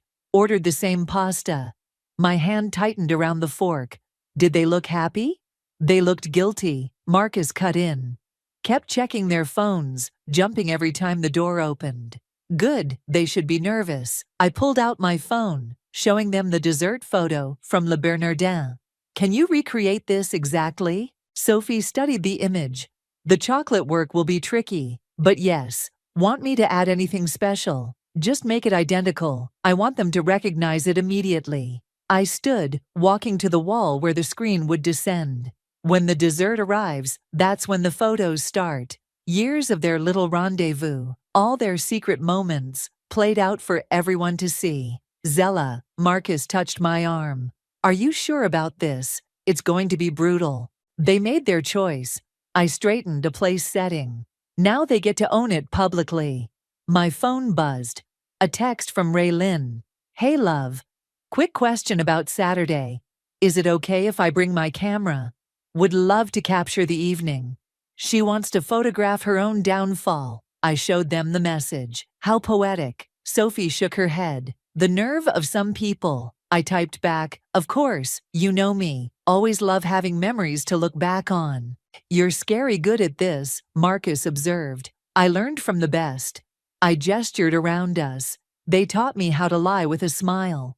The kitchen door swung open again, this time revealing a sample of the appetizers. Delicate canapes, topped with caviar and gold leaf. These will be passed around during cocktail hour, Sophie explained. Right before you seat them for dinner. I picked one up, admiring the presentation. Remember to serve the special ones to Harlan and Raylan. The ones with the extra spicy wasabi hidden inside. Don't worry, they'll be marked. Perfect. I checked my watch. I should go. Harlan's cooking dinner tonight, probably trying to ease his conscience. At the door, Marcus caught my arm. Just be prepared. This could get ugly. It already is ugly, I replied. I'm just bringing it into the light. Driving home, I got another text, this time from Jonah. Ran into R at the grocery store. She's wearing the guilt-like perfume. Almost felt sorry for her. Almost. I smiled, typing back. Save your sympathy. She'll need it Saturday. Harlan was in the kitchen when I arrived, stirring something that smelled like his attempt at risotto. Hey, beautiful, where've you been? Just finalizing details for Saturday. I kissed his cheek, tasting the lie in his casual smile. Everything's coming together perfectly. Can't wait, he said, adding too much wine to the risotto. It's been too long since we've had everyone together. I watched him cook, this man who thought he could serve me mediocre risotto and mediocre lies. You're right, it's time everyone was in the same room again. No more secrets. He stirred faster, the rice sticking to the bottom of the pan. No more secrets, he echoed, not meeting my eyes. I smiled, thinking of the menu waiting at Maison Rouge. Each course designed to strip away their pretenses, bite by bitter bite. It's going to be a night to remember. The cocktail hour began exactly as planned. Harlan arrived first, adjusting his tie nervously in the restaurant's mirrored entrance. I watched him through the security feed on my phone, standing in the private dining room. "He's here," Marcus announced unnecessarily. "And he brought the wine. Let me guess, 2 bottles? 3, actually. 2015, Bordeaux, just like you said." I smoothed my black dress, checking my reflection. Raylan's favorite. He's planning to get her drunk enough to relax. The door opened, and Jonah entered, looking sharp in a navy suit. "Ready for the show?" "Almost. Just waiting for our guest of honor." As if on cue, Raylan walked in, wearing the blue dress from Le Bernardin. She'd styled her hair differently, but the dress was unmistakable. I watched through the feed as she and Harlan carefully maintained their distance, their eyes meeting briefly before darting away. "Showtime," I whispered, stepping out into the bar area. "Zella," Raylan rushed forward, embracing me, her perfume, the one I'd given her, wrapped around us like a noose. "This place is gorgeous."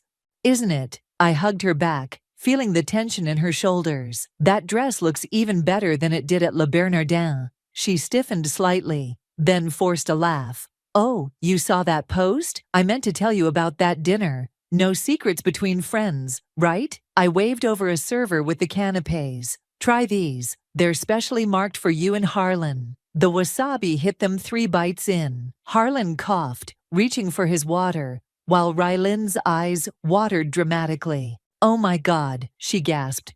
"That's intense." "Is it?" I took a regular one, biting into it delicately. "Tastes fine to me."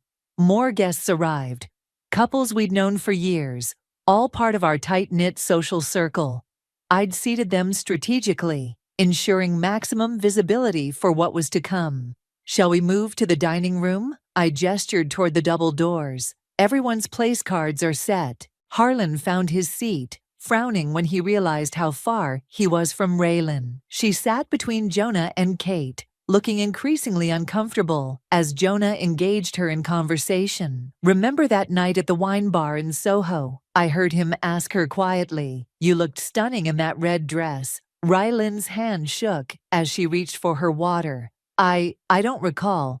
Really, it was just 2 months ago. You were there with..." The first course arrived, interrupting their conversation. Oysters gleamed under the soft lighting, pomegranate seeds scattered like accusations across the plates. "These look familiar," Harlan commented, trying to sound casual. "They should," I replied, loud enough for everyone to hear. "They're from that little place on 8th Street. You know the one, right, Raylan? With the amazing happy hour?" She dropped her fork. "I've never been there." "No?" I pulled out my phone, scrolling through photos. "That's strange, because I have this picture." Before I could show it, servers appeared with the wine. Harlan's Bordeaux being poured into Raylan's glass first. "Your favorite, isn't it?" I asked innocently. 2015 was such a good year. "How did you know it was her favorite?" Kate asked, looking between us. "Oh, Harlan mentioned it," I said smoothly. "Didn't you, honey?" He took a large gulp of his wine. "Must have." Jonah leaned closer to Raylan. "Speaking of wine, that bar in Soho had an amazing selection. What was it you were drinking that night? Something Italian." Raylan's napkin slipped from her lap. As she bent to retrieve it, a small envelope fell from beneath her place card. The first of many I'd hidden around the room. "What's this?" She opened it, color draining from her face as she read the note inside. "Lovely evening at Le Bernardin. The chocolate dessert looked divine, especially with 2 spoons." Her eyes met Harlan's across the table, panic flickering between them. I watched as she subtly shook her head at him, a silent warning. "Everything okay?" I asked, noting how neither had touched their oysters. The pomegranate mignonette might be a bit strong. Like guilt, it tends to leave a bitter taste. The room had grown quieter, other guests picking up on the tension. Kate was looking between Harlan and Rylin with dawning comprehension, while her husband Marcus whispered something to Jonah. "Maybe we should have some music," Harlan suggested desperately. "Oh, don't worry," I smiled, nodding to Marcus at the control panel. "I have something special planned for later." Raylin's phone buzzed, another part of my plan. She checked it under the table, her face paling further at the message I'd scheduled.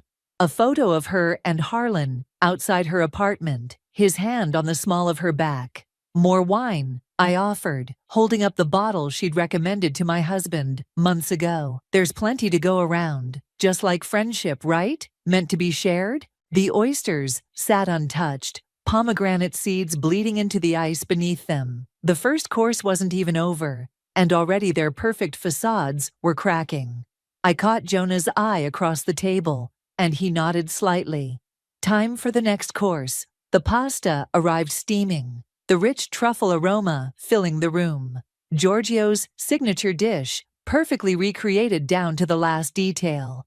I watched as recognition flickered across both their faces. "This looks exactly like..." Raylan started, then caught herself. "Like what?" Kate asked, twirling her fork. "Nothing," Raylan mumbled, staring at her plate.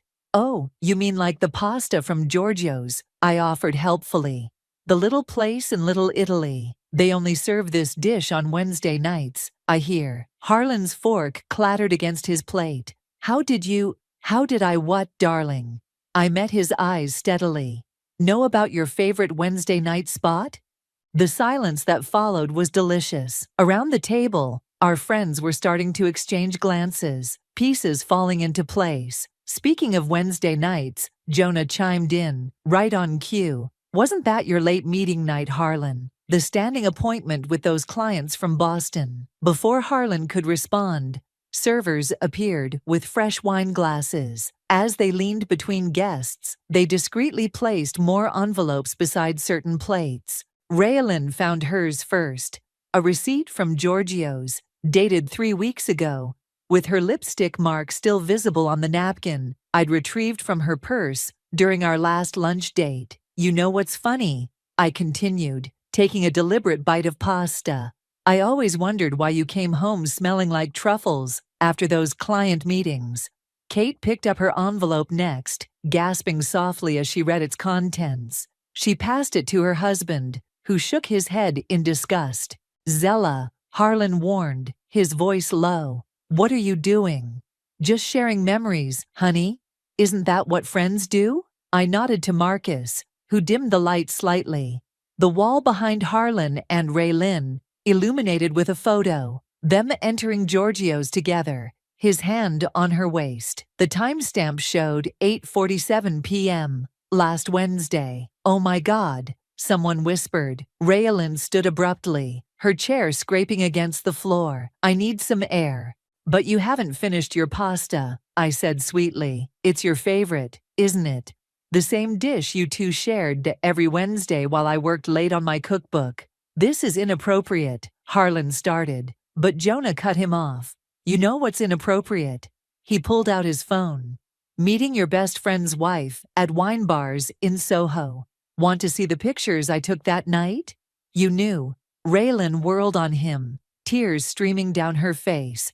"Everyone knew," Kate said quietly. "We just couldn't believe you'd do this to Zella." The pasta steamed between us, forgotten. On the wall, the photos continued, a silent documentary of their betrayal. Them leaving her apartment building, sharing dessert at Le Bernardin. Quick kisses in dark corners they thought no one could see. "When?" I asked, my voice carrying in the hushed room. "When did it start?" Neither answered. Their silence spoke volumes. "Was it that weekend in the Hamptons, 3 summers ago?" I gestured to the next photo appearing on the wall. "When you thought I was too busy with my camera to notice how close you stood." Harlan pushed his plate away. "This is childish, Zella. If you knew, you should have said something privately." "Privately?" I laughed, the sound sharp as a knife. "Like how you privately fucked my best friend. Like how you privately shared meals and wines and secrets while I trusted you both?" Raylin sank back into her chair, sobbing quietly now. Jonah didn't move to comfort her. I have to go, she choked out. But dessert hasn't been served yet, I said. It's a special recreation from Le Bernardin, your favorite chocolate dish, the one you shared 3 nights ago.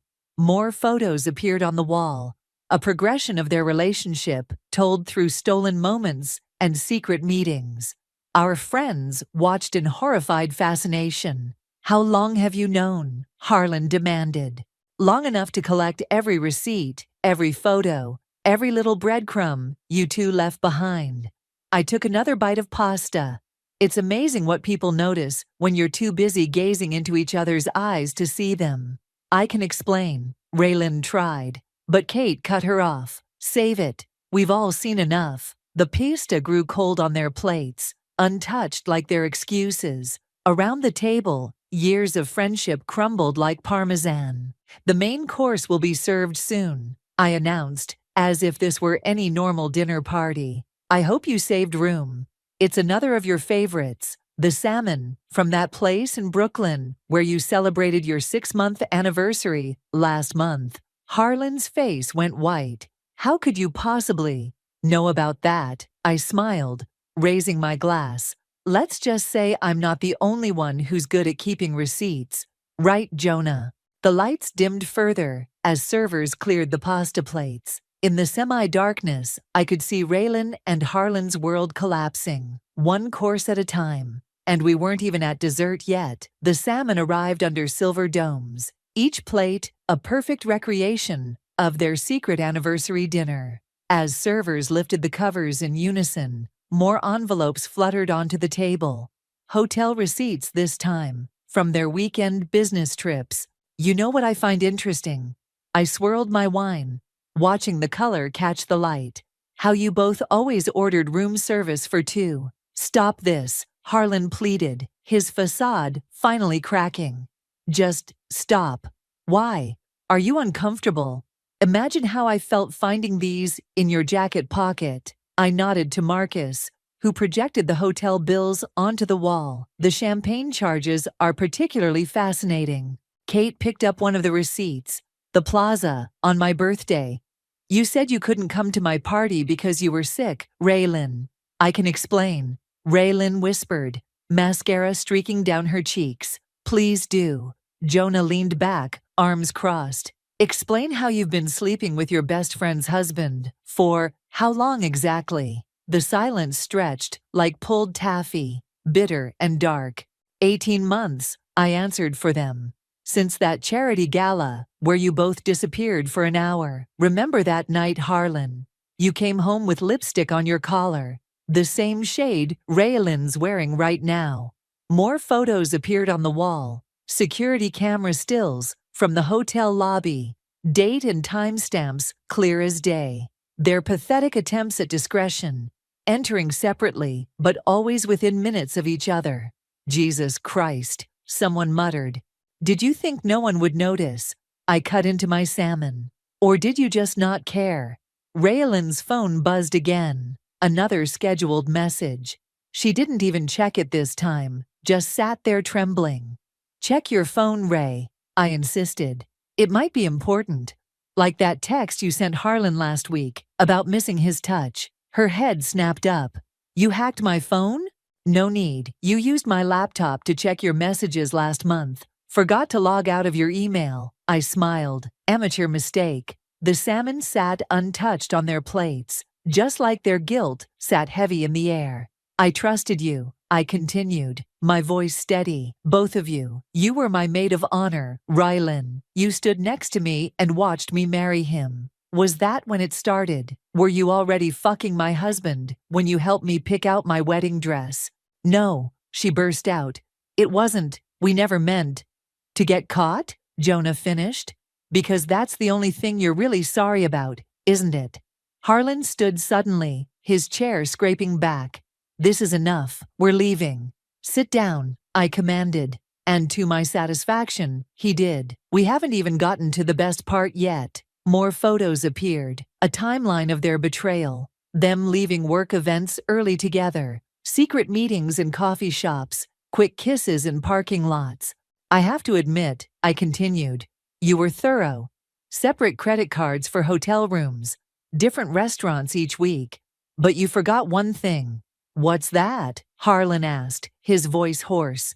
I'm a food photographer. I notice details, like how you always ordered the same wine, always split dessert, always sat in dark corners, thinking no one could see you. I gestured to the wall of evidence behind them. But someone always sees. Kate stood up, throwing her napkin down. I can't be here for this. Marcus, her husband nodded, standing with her. We'll send you the gift we were going to bring to your anniversary party next month, Harlan. Though I guess that's canceled now. One by one, other guests began to leave. Each exit, another nail in their social coffin. Wait, Raylan called out desperately. Please, let me explain. Explain what?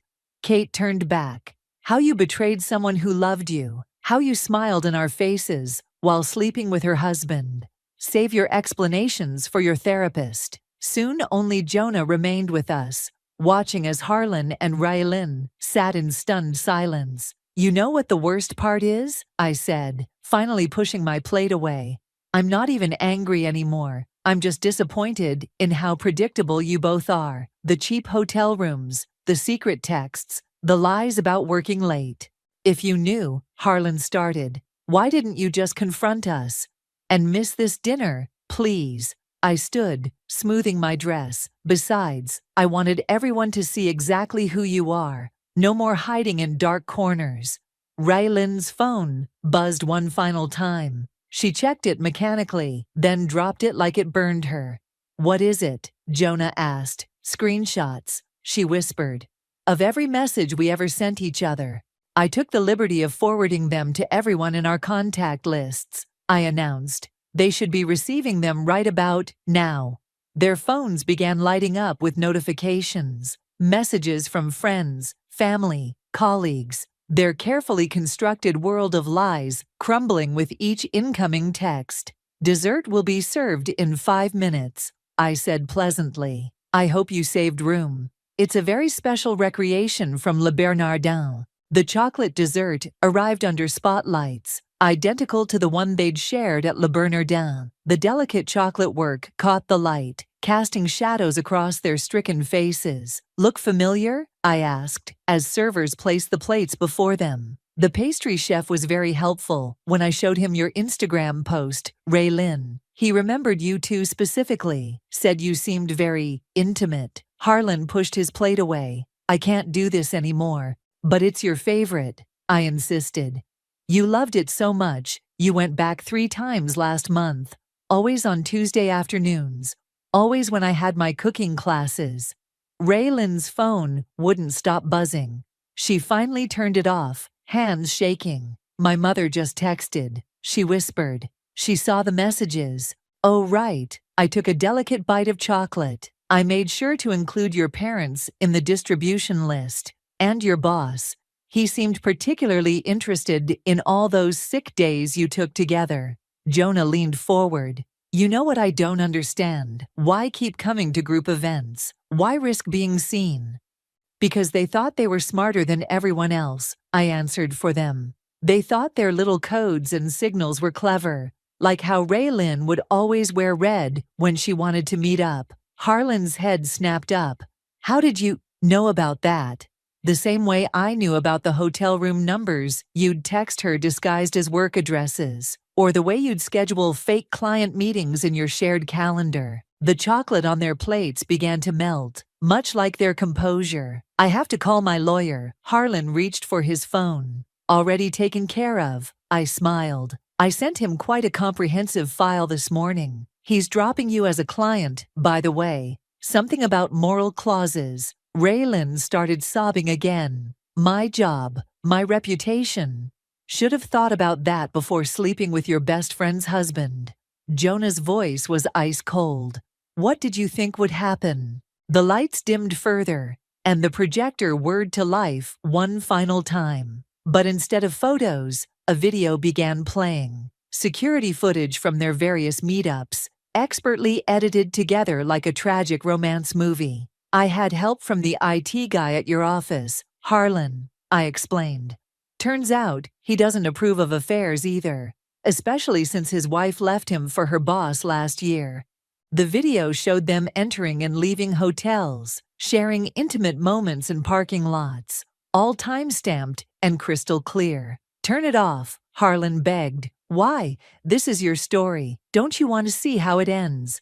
The final clip was from 3 days ago, them arguing outside Raylan's apartment. The audio was clear enough to hear their fight about whether to tell me. You said you were going to leave her. Raylan's voice echoed through the speakers. You promised. I never promised that, Video Harlan replied. I can't. It's complicated. Present-day Raylan stood up so quickly, her chair fell backward. You told me you loved me. He tells that to all his mistresses, I said quietly. Ask his secretary from 2 years ago. Or should I play that footage next? Harlan's face went from red to white. There's no other footage? Of course there is. I've spent months collecting everything. Every lie, every betrayal, every single time you thought you were being careful. I gestured to the screen. This is just the highlight reel. I'll lose everything, Raylan whispered. Funny how consequences work, isn't it? Harlan stood, finally finding his voice. You've made your point, Zella. What do you want? Money? The house?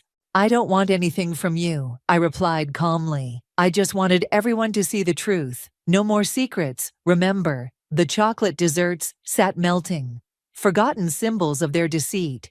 On the screen, their past indiscretions played on loop, a monument to their betrayal. My sister's waiting outside, I continued. She'll drive you both home, separately, of course, though I doubt either of you has a home to go to after tonight. Jonah stood straightening his jacket. I'll walk them out, make sure they don't try to spin this into something it's not. As they walked toward the door, broken and exposed, I called out one last time. Oh, and Harlan. The divorce papers are being delivered tomorrow. I took the liberty of copying our entire prenup to the first page. The infidelity clause is highlighted. He stopped, shoulders slumping. You've thought of everything, haven't you? Almost. I picked up my phone, showing them the screen. I'm just trying to decide which photo to use for my statement to the press. Your law firm's PR team is eager to get ahead of the story. They left without another word, their footsteps echoing through the empty restaurant. Jonah returned a few minutes later, sitting beside me. He paused, searching for words. Justified? I suggested, finally allowing myself to smile. Because dessert isn't even the best part. There's more? I pulled out an envelope. The board meeting at his firm tomorrow morning, where these photos will be discussed in great detail. Turns out, sleeping with clients' wives is frowned upon in corporate law. The chocolate desserts remained untouched, melting into pools of dark regret. The morning sun streamed through my studio windows as I adjusted the lighting for my latest shoot. My phone buzzed, another news alert about Harlan's law firm. The headlines were getting creative. Top attorney's career melts faster than wedding cake. You're trending again, Alina announced, walking in with coffee. The video from the dinner has over 1 million views. Good. I checked the composition of my shot. How's Raylan doing with her new job search? Not great. Turns out most companies check social media these days. She handed me my coffee. Her parents made her move back home to Connecticut. The studio door opened, and Jonah walked in, carrying a familiar-looking dessert box.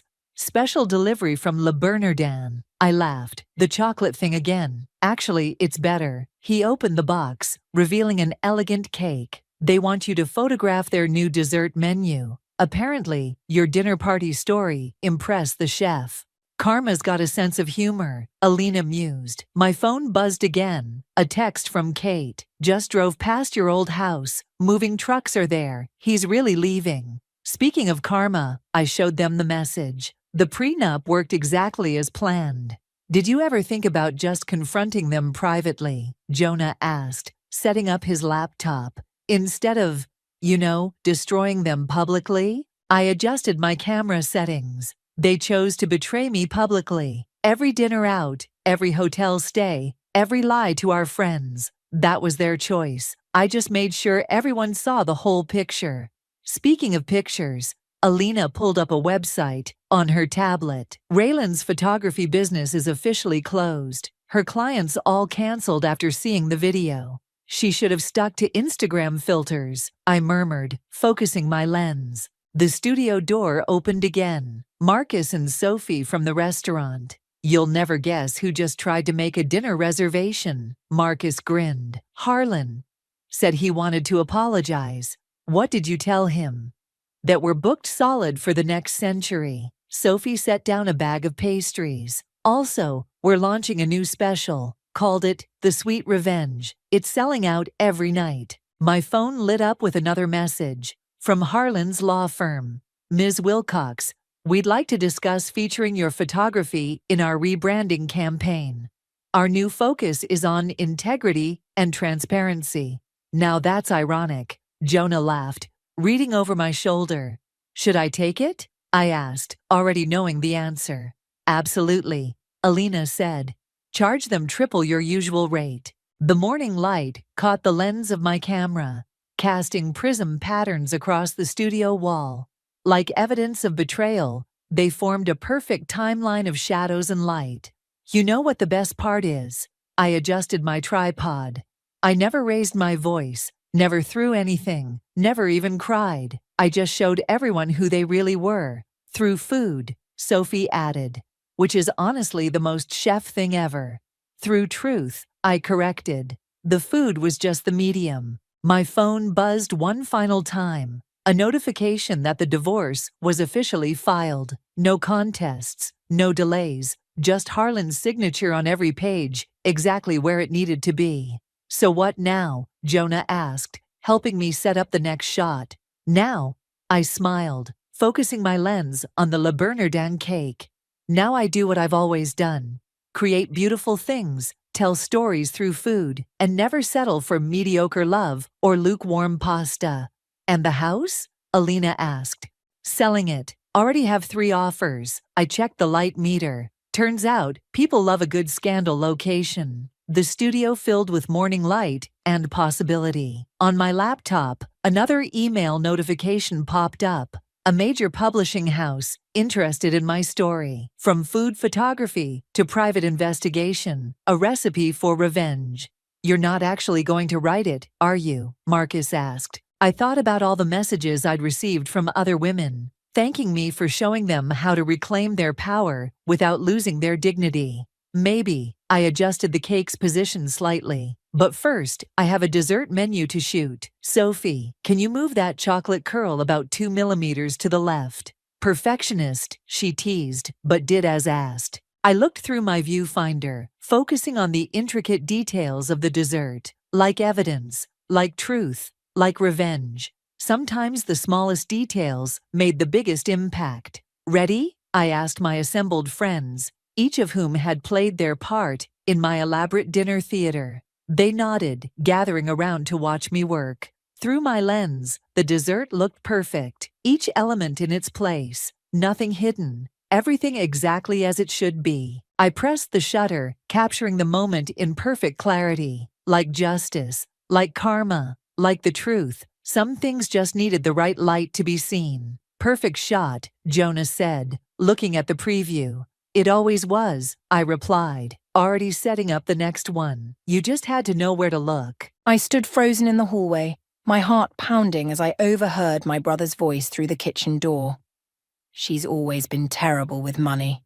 We can't let her waste this opportunity. This lottery win could set us all up for life. My name is Josephine, and I just won $12 million. Nobody was supposed to know yet, but somehow Gideon had found out. Probably through his connections at the bank where I'd deposited the check yesterday. She owes us, my mother Sierra chimed in, after everything we've done for her, all the sacrifices we made for her art school. I pressed my back against the wall, willing myself to keep breathing. The irony wasn't lost on me. They'd fought against my attending art school every step of the way. Gideon's business degree had been the priority, draining the college fund our grandparents had left for both of us. "We need to approach this carefully," my father Gerald said. "You know how sensitive she can be. Remember the tantrum she threw when we sold her paintings to pay for Gideon's startup?" My fingers curled into fists. Those paintings had been my first gallery collection. I'd come home to find my studio empty, a check on the table. "For your own good," the note had read. "Time to grow up." "I'll talk to her," Gideon said confidently. "She always listens to me." I almost laughed. The golden child, the chosen one, so certain of his power over his little sister. The same sister who'd spent years living in his shadow, watching him take and take while I was expected to give and give. My phone buzzed. A text from Anne. "Did you tell them yet?" "They found out," I typed back. "Plotting in the kitchen right now." 3 dots appeared immediately.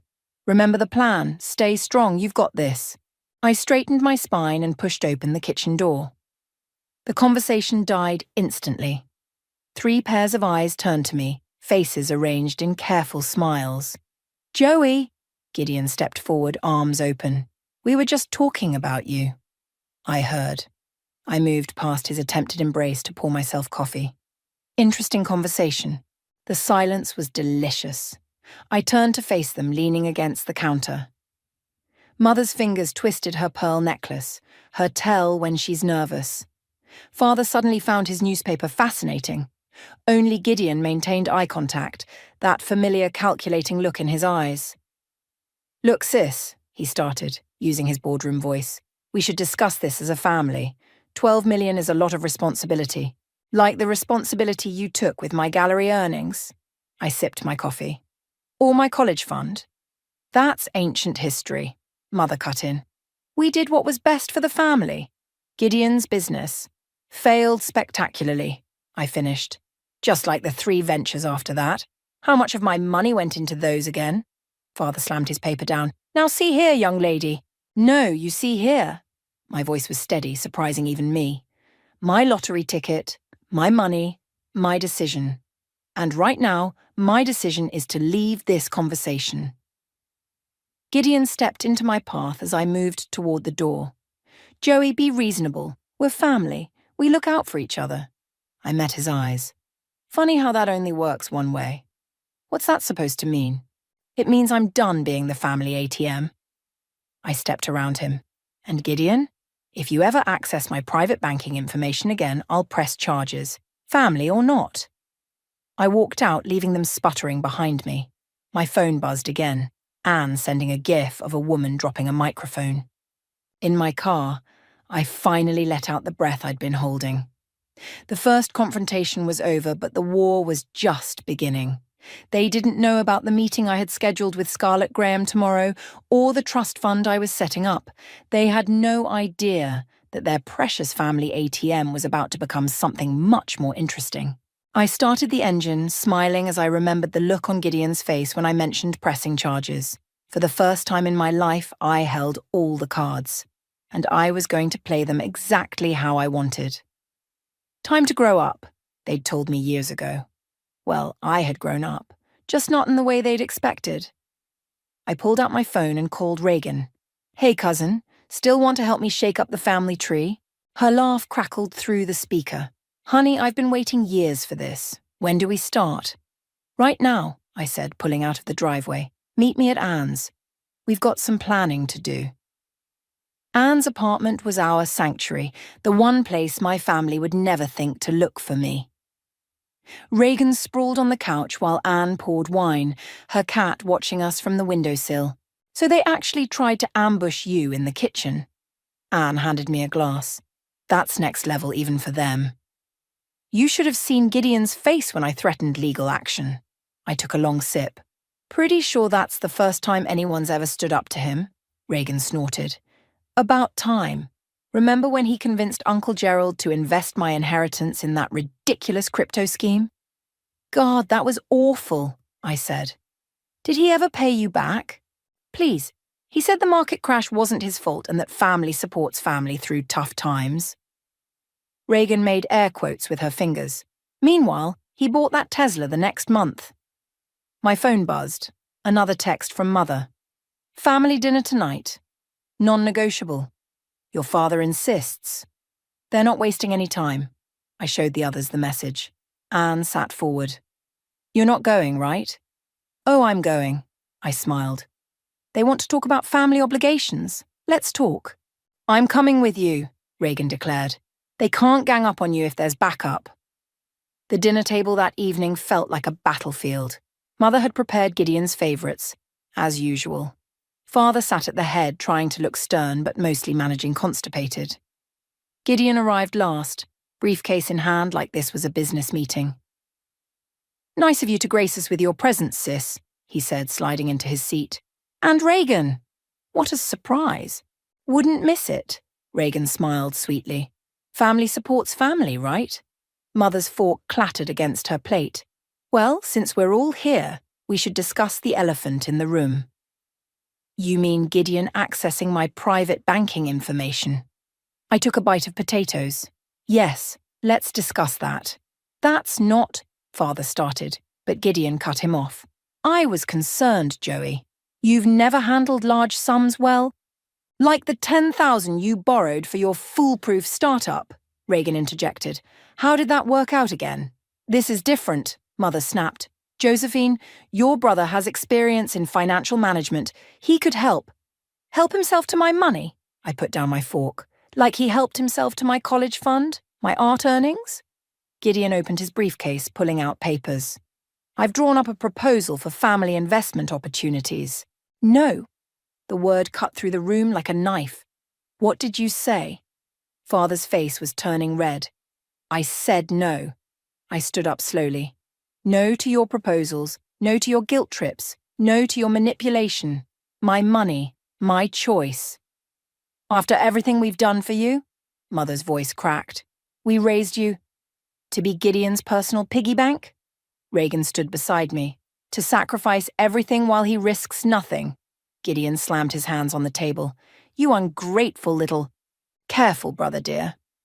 I pulled out my phone. I recorded our entire conversation in the kitchen this morning, including your admission about accessing my account. Would the bank board appreciate hearing that? The colour drained from his face. Father started to speak, but I held up my hand. I'm done. You want to know my plans for the money? Come to the family reunion next month. I'll announce everything then. This isn't over, Gideon growled. Oh, it is. I headed for the door, Reagan right behind me. And Gideon? Those investment proposals? They'd make great kindling. In the car, Reagan burst out laughing. Did you see their faces? Priceless. I wasn't bluffing about the recording. I pulled it up on my phone. Anne's idea. Said we might need insurance. Smart girl, Reagan squeezed my shoulder. You know they'll make the reunion hell, right? Let them try. I started the engine. They have no idea what's coming. My phone lit up with a message from Scarlett. Trust fund paperwork ready for review tomorrow. This is going to change lives. Yes, I whispered, thinking of all the aspiring artists who'd benefit from what I was about to do. It really is. Reagan peered at my expression. That's your plotting face. What are you planning? Justice, I said, pulling away from my parents' house, but not the kind they're expecting. Behind us, I could see Gideon watching from the window, his silhouette rigid with anger. For the first time in my life, I didn't feel small under his gaze. The power had shifted, and he knew it. The war was far from over, but tonight's battle, that was definitely mine. Scarlett's office felt like a fortress of glass and steel, 30 floors above the city. She spread the trust fund documents across her desk while Reagan paced behind my chair. So, to be clear, Scarlett adjusted her glasses, you want to establish a foundation supporting female artists who've faced financial barriers to their education. Poetic, isn't it? Reagan stopped pacing. Using the money they tried to take to help others, they would have dismissed. The annual grants will cover tuition, supplies, and living expenses, I explained. Plus mentorship opportunities through established galleries. Scarlett smiled. Like the opportunities you were denied. A memory flashed. Standing in my empty studio, tears streaming down my face as Mother explained how they'd sold everything to fund Gideon's latest venture. It's for the best, dear. Art won't pay the bills. My phone buzzed. Gideon again. Third call today. He's getting desperate, Reagan noted. Want to hear what he told me this morning? Do I? He suggested I talk some sense into you. Said there might be a finder's fee if I could convince you to invest in his new tech startup. Scarlett raised an eyebrow. Your brother sounds charming. That's not even the worst, Reagan's phone chimed. Her face darkened as she read the message. Joey, we have a problem. She handed me her phone. It was a family group chat I wasn't part of. Gideon had sent a long message about his concerns for my mental health, suggesting my lottery win had made me unstable and paranoid. Classic gaslighting, Scarlett said, reading over my shoulder. He's trying to discredit you before you can announce your plans. It gets better, Reagan scrolled down. He's convinced Mom and Dad to stage an intervention at Sunday brunch. I laughed, but it came out hollow. Let me guess. They'll try to convince me to sign over control of the money for my own good. We need to move faster, Scarlett gathered the papers. I can have everything legally locked in by Friday. Once the trust is established, they can't touch it. My phone lit up with a text from Anne. SOS. Your mum just left my place. She was asking weird questions about your state of mind lately. Watch your back. They're building a case, Reagan said quietly, trying to prove you're not competent to manage the money. They won't succeed, Scarlett's voice was steel. We have documentation of your brother's financial misconduct, witness statements about the art studio incident, and proof of his unauthorized access to your accounts. But that's not enough, is it? I stood up, moving to the window. They'll keep coming until they get what they want. Unless, Reagan's eyes lit up, unless we give them exactly what they don't want. Publicity. What do you mean? The family reunion. Don't just announce the trust fund. Make it an event. Invite the local press, arts community leaders, potential grant recipients. Make it so public they can't possibly interfere without exposing themselves. Scarlett was already typing on her laptop. I have media contacts. We could frame it as a heartwarming story about giving back to the community. The press loves that angle. My phone buzzed again. Father this time. Your mother is very upset. This behavior needs to stop. Think about what you're doing to the family. The family? I showed them the message. They want to talk about family. Let's give them something to talk about. I'll start the press releases, Scarlett said. Reagan, can you compile a list of potential grant recipients? Real stories will make this more impactful. On it, Reagan paused. What about Sunday's ambush? Oh, I'll be there. I smiled, feeling stronger than I had in years. But they're in for a surprise. Anne's coming too, with her lawyer friend who specializes in financial abuse cases. They won't know what hit them, Reagan grinned. As we left Scarlett's office, another memory surfaced. Gideon at my first art show, smirking as he told my potential buyers that my work was just a hobby. The way he'd smiled when they walked away. But this time, the memory didn't hurt. This time, it fueled me. Ready for Sunday? Reagan asked as we reached our cars. More than ready. I checked my phone. 7 missed calls from Gideon now. Time to show them what their unstable sister can really do. They have no idea, Reagan laughed. No idea at all. We parted ways, but not before she hugged me tight. You're not alone this time, Joey, remember that. Driving home, I felt lighter somehow. They thought they could break me, discredit me, control me. But they'd forgotten something important. Sometimes the people you underestimate the most are the ones you should fear the most. Sunday couldn't come fast enough. Sunday brunch looked like a war council. Mother had arranged her finest china, as if expensive plates could soften what was coming. Anne sat beside me, her lawyer friend Maria, on my other side. Gideon's face soured when he saw them. This is a family matter, he said sharply. Then it's good I brought my chosen family. I smiled, pouring coffee. Shall we begin? Father cleared his throat. Josephine, we're worried about you. These past few weeks, your behavior... My behavior? I set down my cup. Let's talk about behaviors, like unauthorized banking access? Or selling someone's art without permission? That's exactly what we mean, Mother jumped in. You've become so hostile. Ever since the lottery. I have documentation, Maria spoke up, opening her briefcase, of multiple instances of financial exploitation. Would you like to review them? Gideon's face reddened. Who do you think you are? Maria Rodriguez, financial abuse specialist. And you must be Gideon, the brother who accessed private banking records illegally. The room temperature seemed to drop 10 degrees. We're trying to help you, Mother's voice quivered. You're not thinking clearly. Actually, Anne pulled out her phone. I've been recording Josephine's mental state for weeks. As her closest friend, I can testify she's never been more clear-headed. This is ridiculous, Gideon stood up. Joey, if you don't stop this nonsense... You'll what? I met his gaze. Sell my belongings again? Drain my accounts? Sorry, brother, but those days are over. Father slammed his hand on the table. Enough! We're your family. We know what's best. Like you knew what was best when you let Gideon take my college fund. I pulled out a folder. I have the bank statements, Dad. Every withdrawal, every transfer to his failed businesses. Those were investments in the family's future, Gideon protested. No, Maria interjected. Those were unauthorized appropriations of designated educational funds. Would you like to discuss the legal implications? Mother started crying, her favorite tactic when losing control. How can you do this to us after everything you've done for me? I laughed. Let's make a list. Shall we start with the art studio incident? Anne pulled up photos on her phone. I documented the empty studio that day. Current market value of the sold pieces would be around $100,000. You're twisting everything, Gideon snarled. This isn't you, Joey. You need help. The only thing I need, I stood up slowly, is for you all to listen carefully.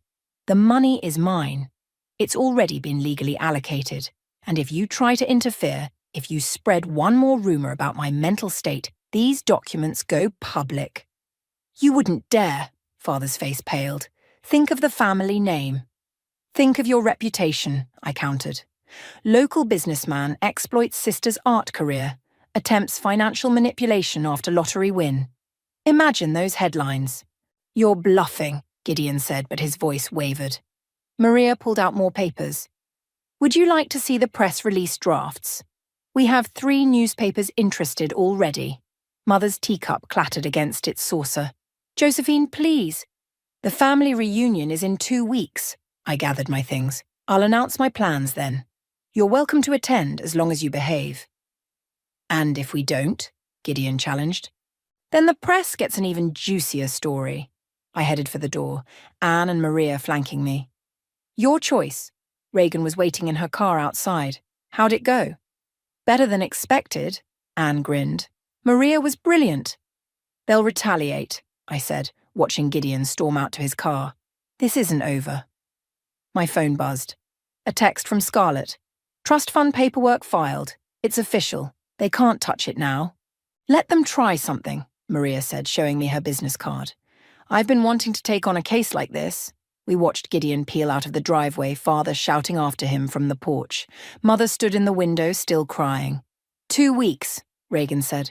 Think they'll show up at the reunion? Oh, they'll come, I replied.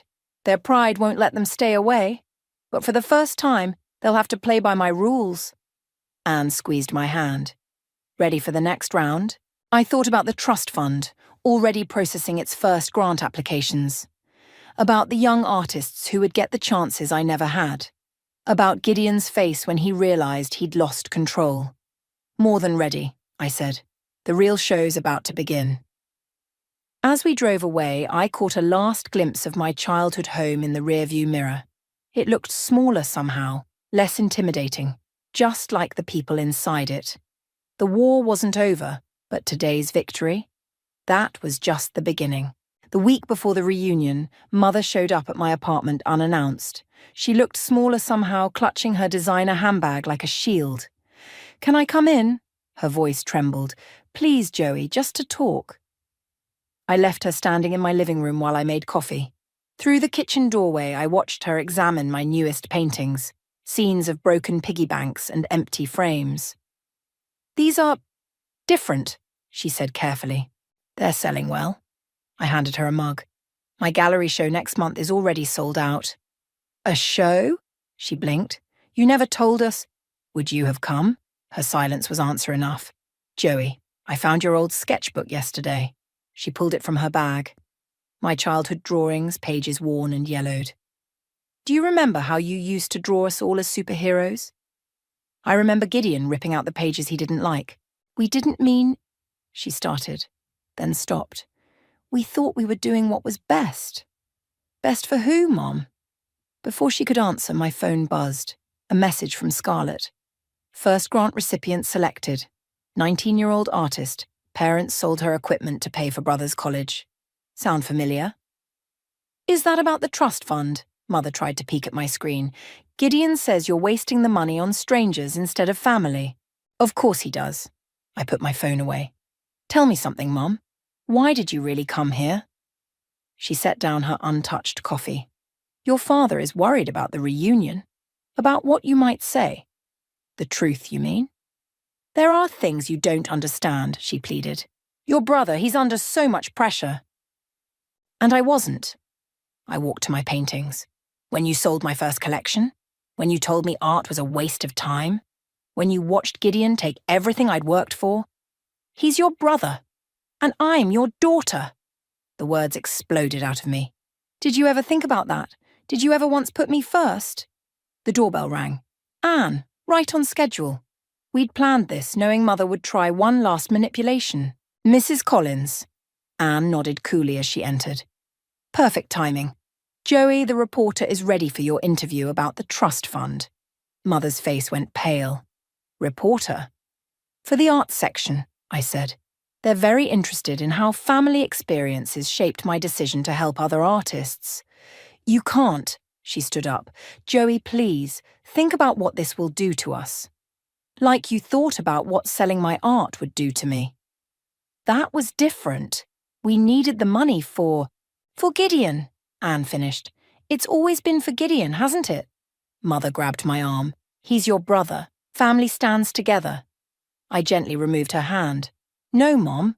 Family stands up for each other. There's a difference. The reporter's waiting, Anne reminded me.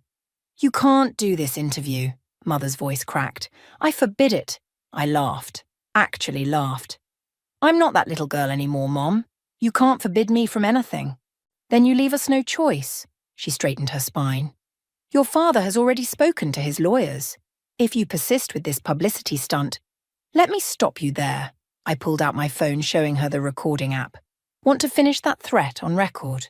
She stared at the phone, then at me, like she was seeing me for the first time. What happened to my sweet little girl? She grew up, Anne answered. No thanks to you. Mother fled, leaving her expensive handbag behind. Through my window, I watched her hurry to her car, dabbing at her eyes with a silk handkerchief. You okay? Anne squeezed my shoulder. Better than okay. I picked up the forgotten sketchbook. I'd forgotten about these drawings. Superhero family, huh? She flipped through the pages. Guess you were the only real hero in the end. My phone buzzed again, Reagan this time. Gideon's making calls, trying to get family members to boycott the reunion. Let him try, I texted back. More room for the press.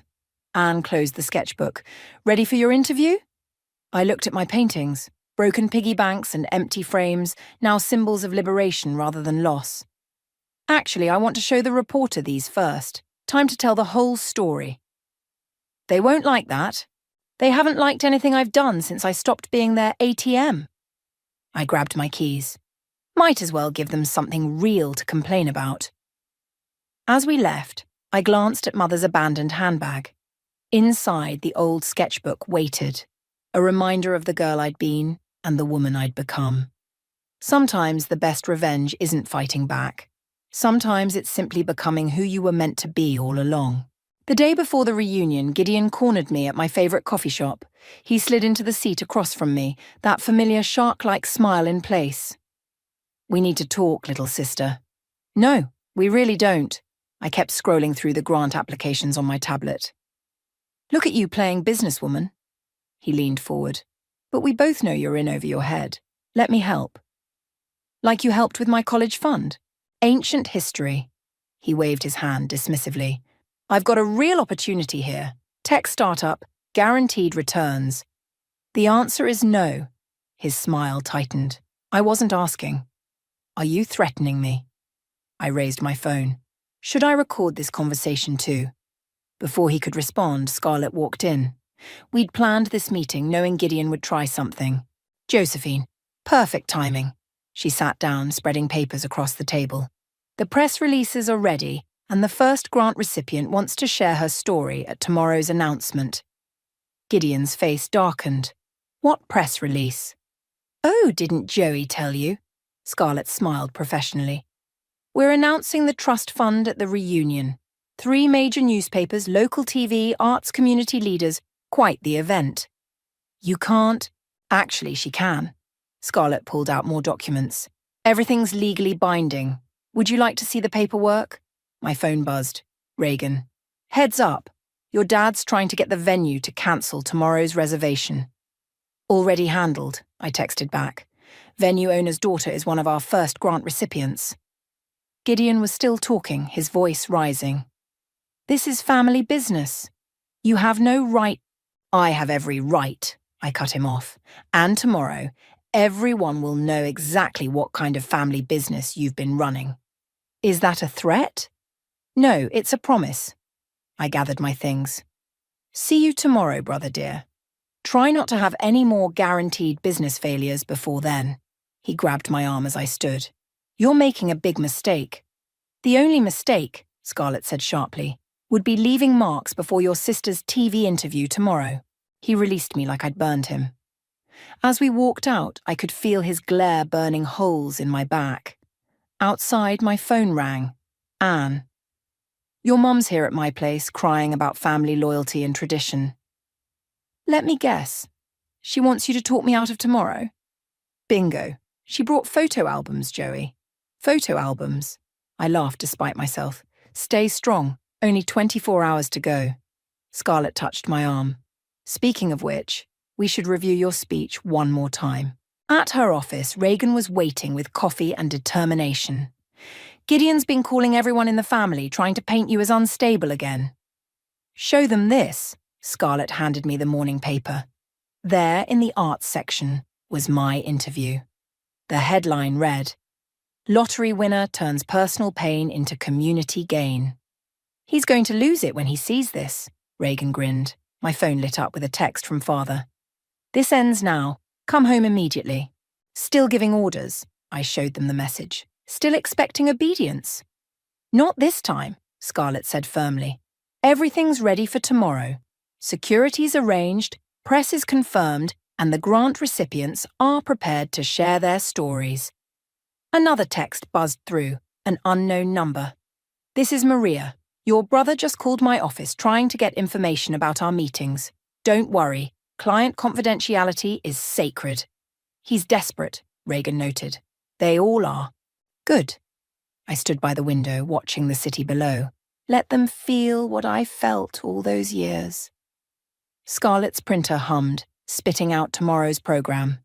The trust fund's name stood out in bold letters. The Phoenix Foundation, rising from the ashes of art suppression. Perfect timing, Reagan picked up the program. Nothing like a little symbolism to drive the point home. My phone buzzed one final time. Gideon again. Last chance, Joey. Don't make me do something we'll both regret.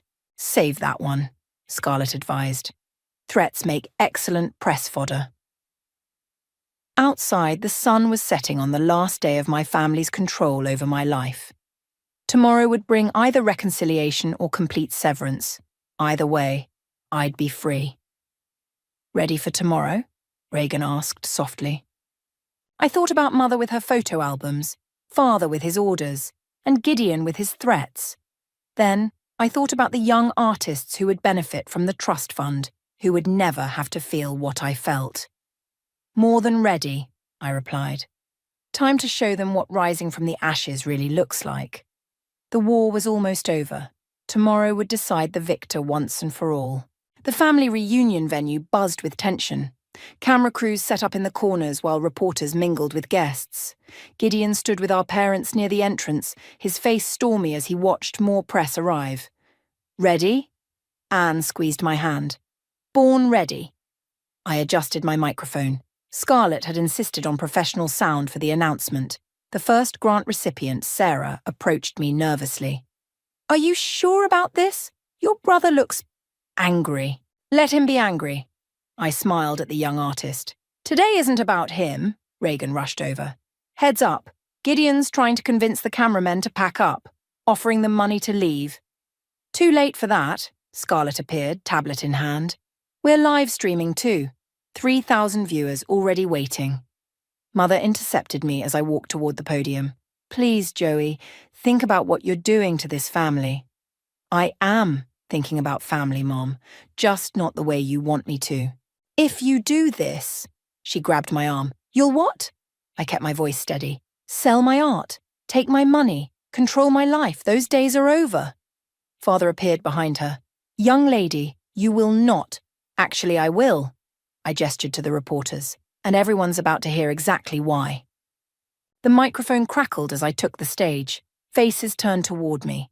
Family members, press, art community leaders. Gideon stood at the back, phone to his ear, probably trying one last desperate move to stop this. "Thank you all for coming," I began. "Today isn't just about announcing a trust fund. It's about breaking cycles of control and creating new opportunities." Camera flashes popped as I continued.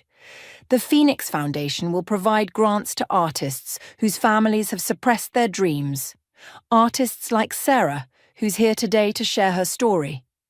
Sarah stepped forward, her voice shaking but strong. "My parents sold my equipment to pay for my brother's business degree. They said art wouldn't pay the bills." "Enough!" Gideon stormed toward the stage. "This is ridiculous." "Is it?" I held up my old sketchbook. "As ridiculous as selling your sister's entire art collection without permission, as ridiculous as taking her college fund for your failed startups," the crowd murmured. Reporters' pens scratched frantically. "You're twisting everything," he snarled. "I did what was best for who?" Reagan stood up. "For Joey? Or for yourself?" Mother started crying, right on cue. "Please stop this." "No, Mom. For once, you're going to listen." I opened the sketchbook. "See these drawings? The ones Gideon ripped out? Each one represents a dream you tried to kill. But here's the thing about dreams. Sometimes they rise from the ashes stronger than ever." Sarah joined me on stage, along with 2 other grant recipients. "The Phoenix Foundation isn't just about money," she announced. "It's about recognition, support, and breaking free from those who try to clip our wings. This is your last warning," Gideon threatened, but his voice cracked. "No," I met his eyes. "This is yours. The foundation launches today. The first round of grants has already been awarded. And your control over my life? That ends right now." Cameras swiveled to capture Gideon's face as he truly realized, that he'd lost. "But family," Mother whispered. "Yes, Mom. Family." I gestured to Anne, Reagan, and Scarlett. "The family that supports you, believes in you, helps you rise instead of holding you down, that's the family I choose." The applause started slowly, then built to a roar. Sarah hugged me, tears streaming down her face. Reporters surged forward with questions. Through it all, I watched my blood family retreat toward the door. Father's shoulders slumped, Mother dabbing her eyes, and Gideon, for the first time in his life, looking small. "Miss Collins," a reporter called out, "what inspired the foundation's name?" I looked at my paintings displayed around the room, broken piggy banks transformed into soaring phoenixes. "Sometimes," I said, "you have to burn everything down to build something better." The live stream counter hit 10,000 viewers as I announced the full details of the grants. Each recipient shared their story, each one echoing my own journey from suppression to freedom. After the cameras stopped rolling, Anne hugged me tight. "You did it." "We did it," I corrected, watching Sarah excitedly discuss her art with a gallery owner. Reagan appeared with her phone. Twitter's blowing up. Your story's trending. Good, Scarlett smiled. The more attention, the more artists we can help. Through the window, I saw my blood family getting into their cars. They looked defeated, diminished. But for the first time, seeing them walk away didn't hurt. Sometimes the best revenge isn't about destroying your oppressors. Sometimes it's about creating something so beautiful from the ashes of their control that they're forced to watch you soar. And soar I would. The gallery buzzed with excitement as Sarah unveiled her first major collection. Through the crowd, I spotted a familiar figure lingering near the entrance, Mother clutching her purse like always. Want me to ask her to leave? Anne appeared at my side. No? I watched Mother drift toward one of Sarah's paintings. Let her see what she tried to prevent. The piece Mother studied was striking, a young girl releasing butterflies from a shattered cage. The plaque beneath it read, First Grant Recipient, Phoenix Foundation. It's beautiful, Mother whispered as I approached. Like your early work. The work you sold? She flinched. Joey, save it. I nodded towards Sarah, who was beaming as she spoke with art critics. Watch her instead. Watch what happens when someone believes in an artist.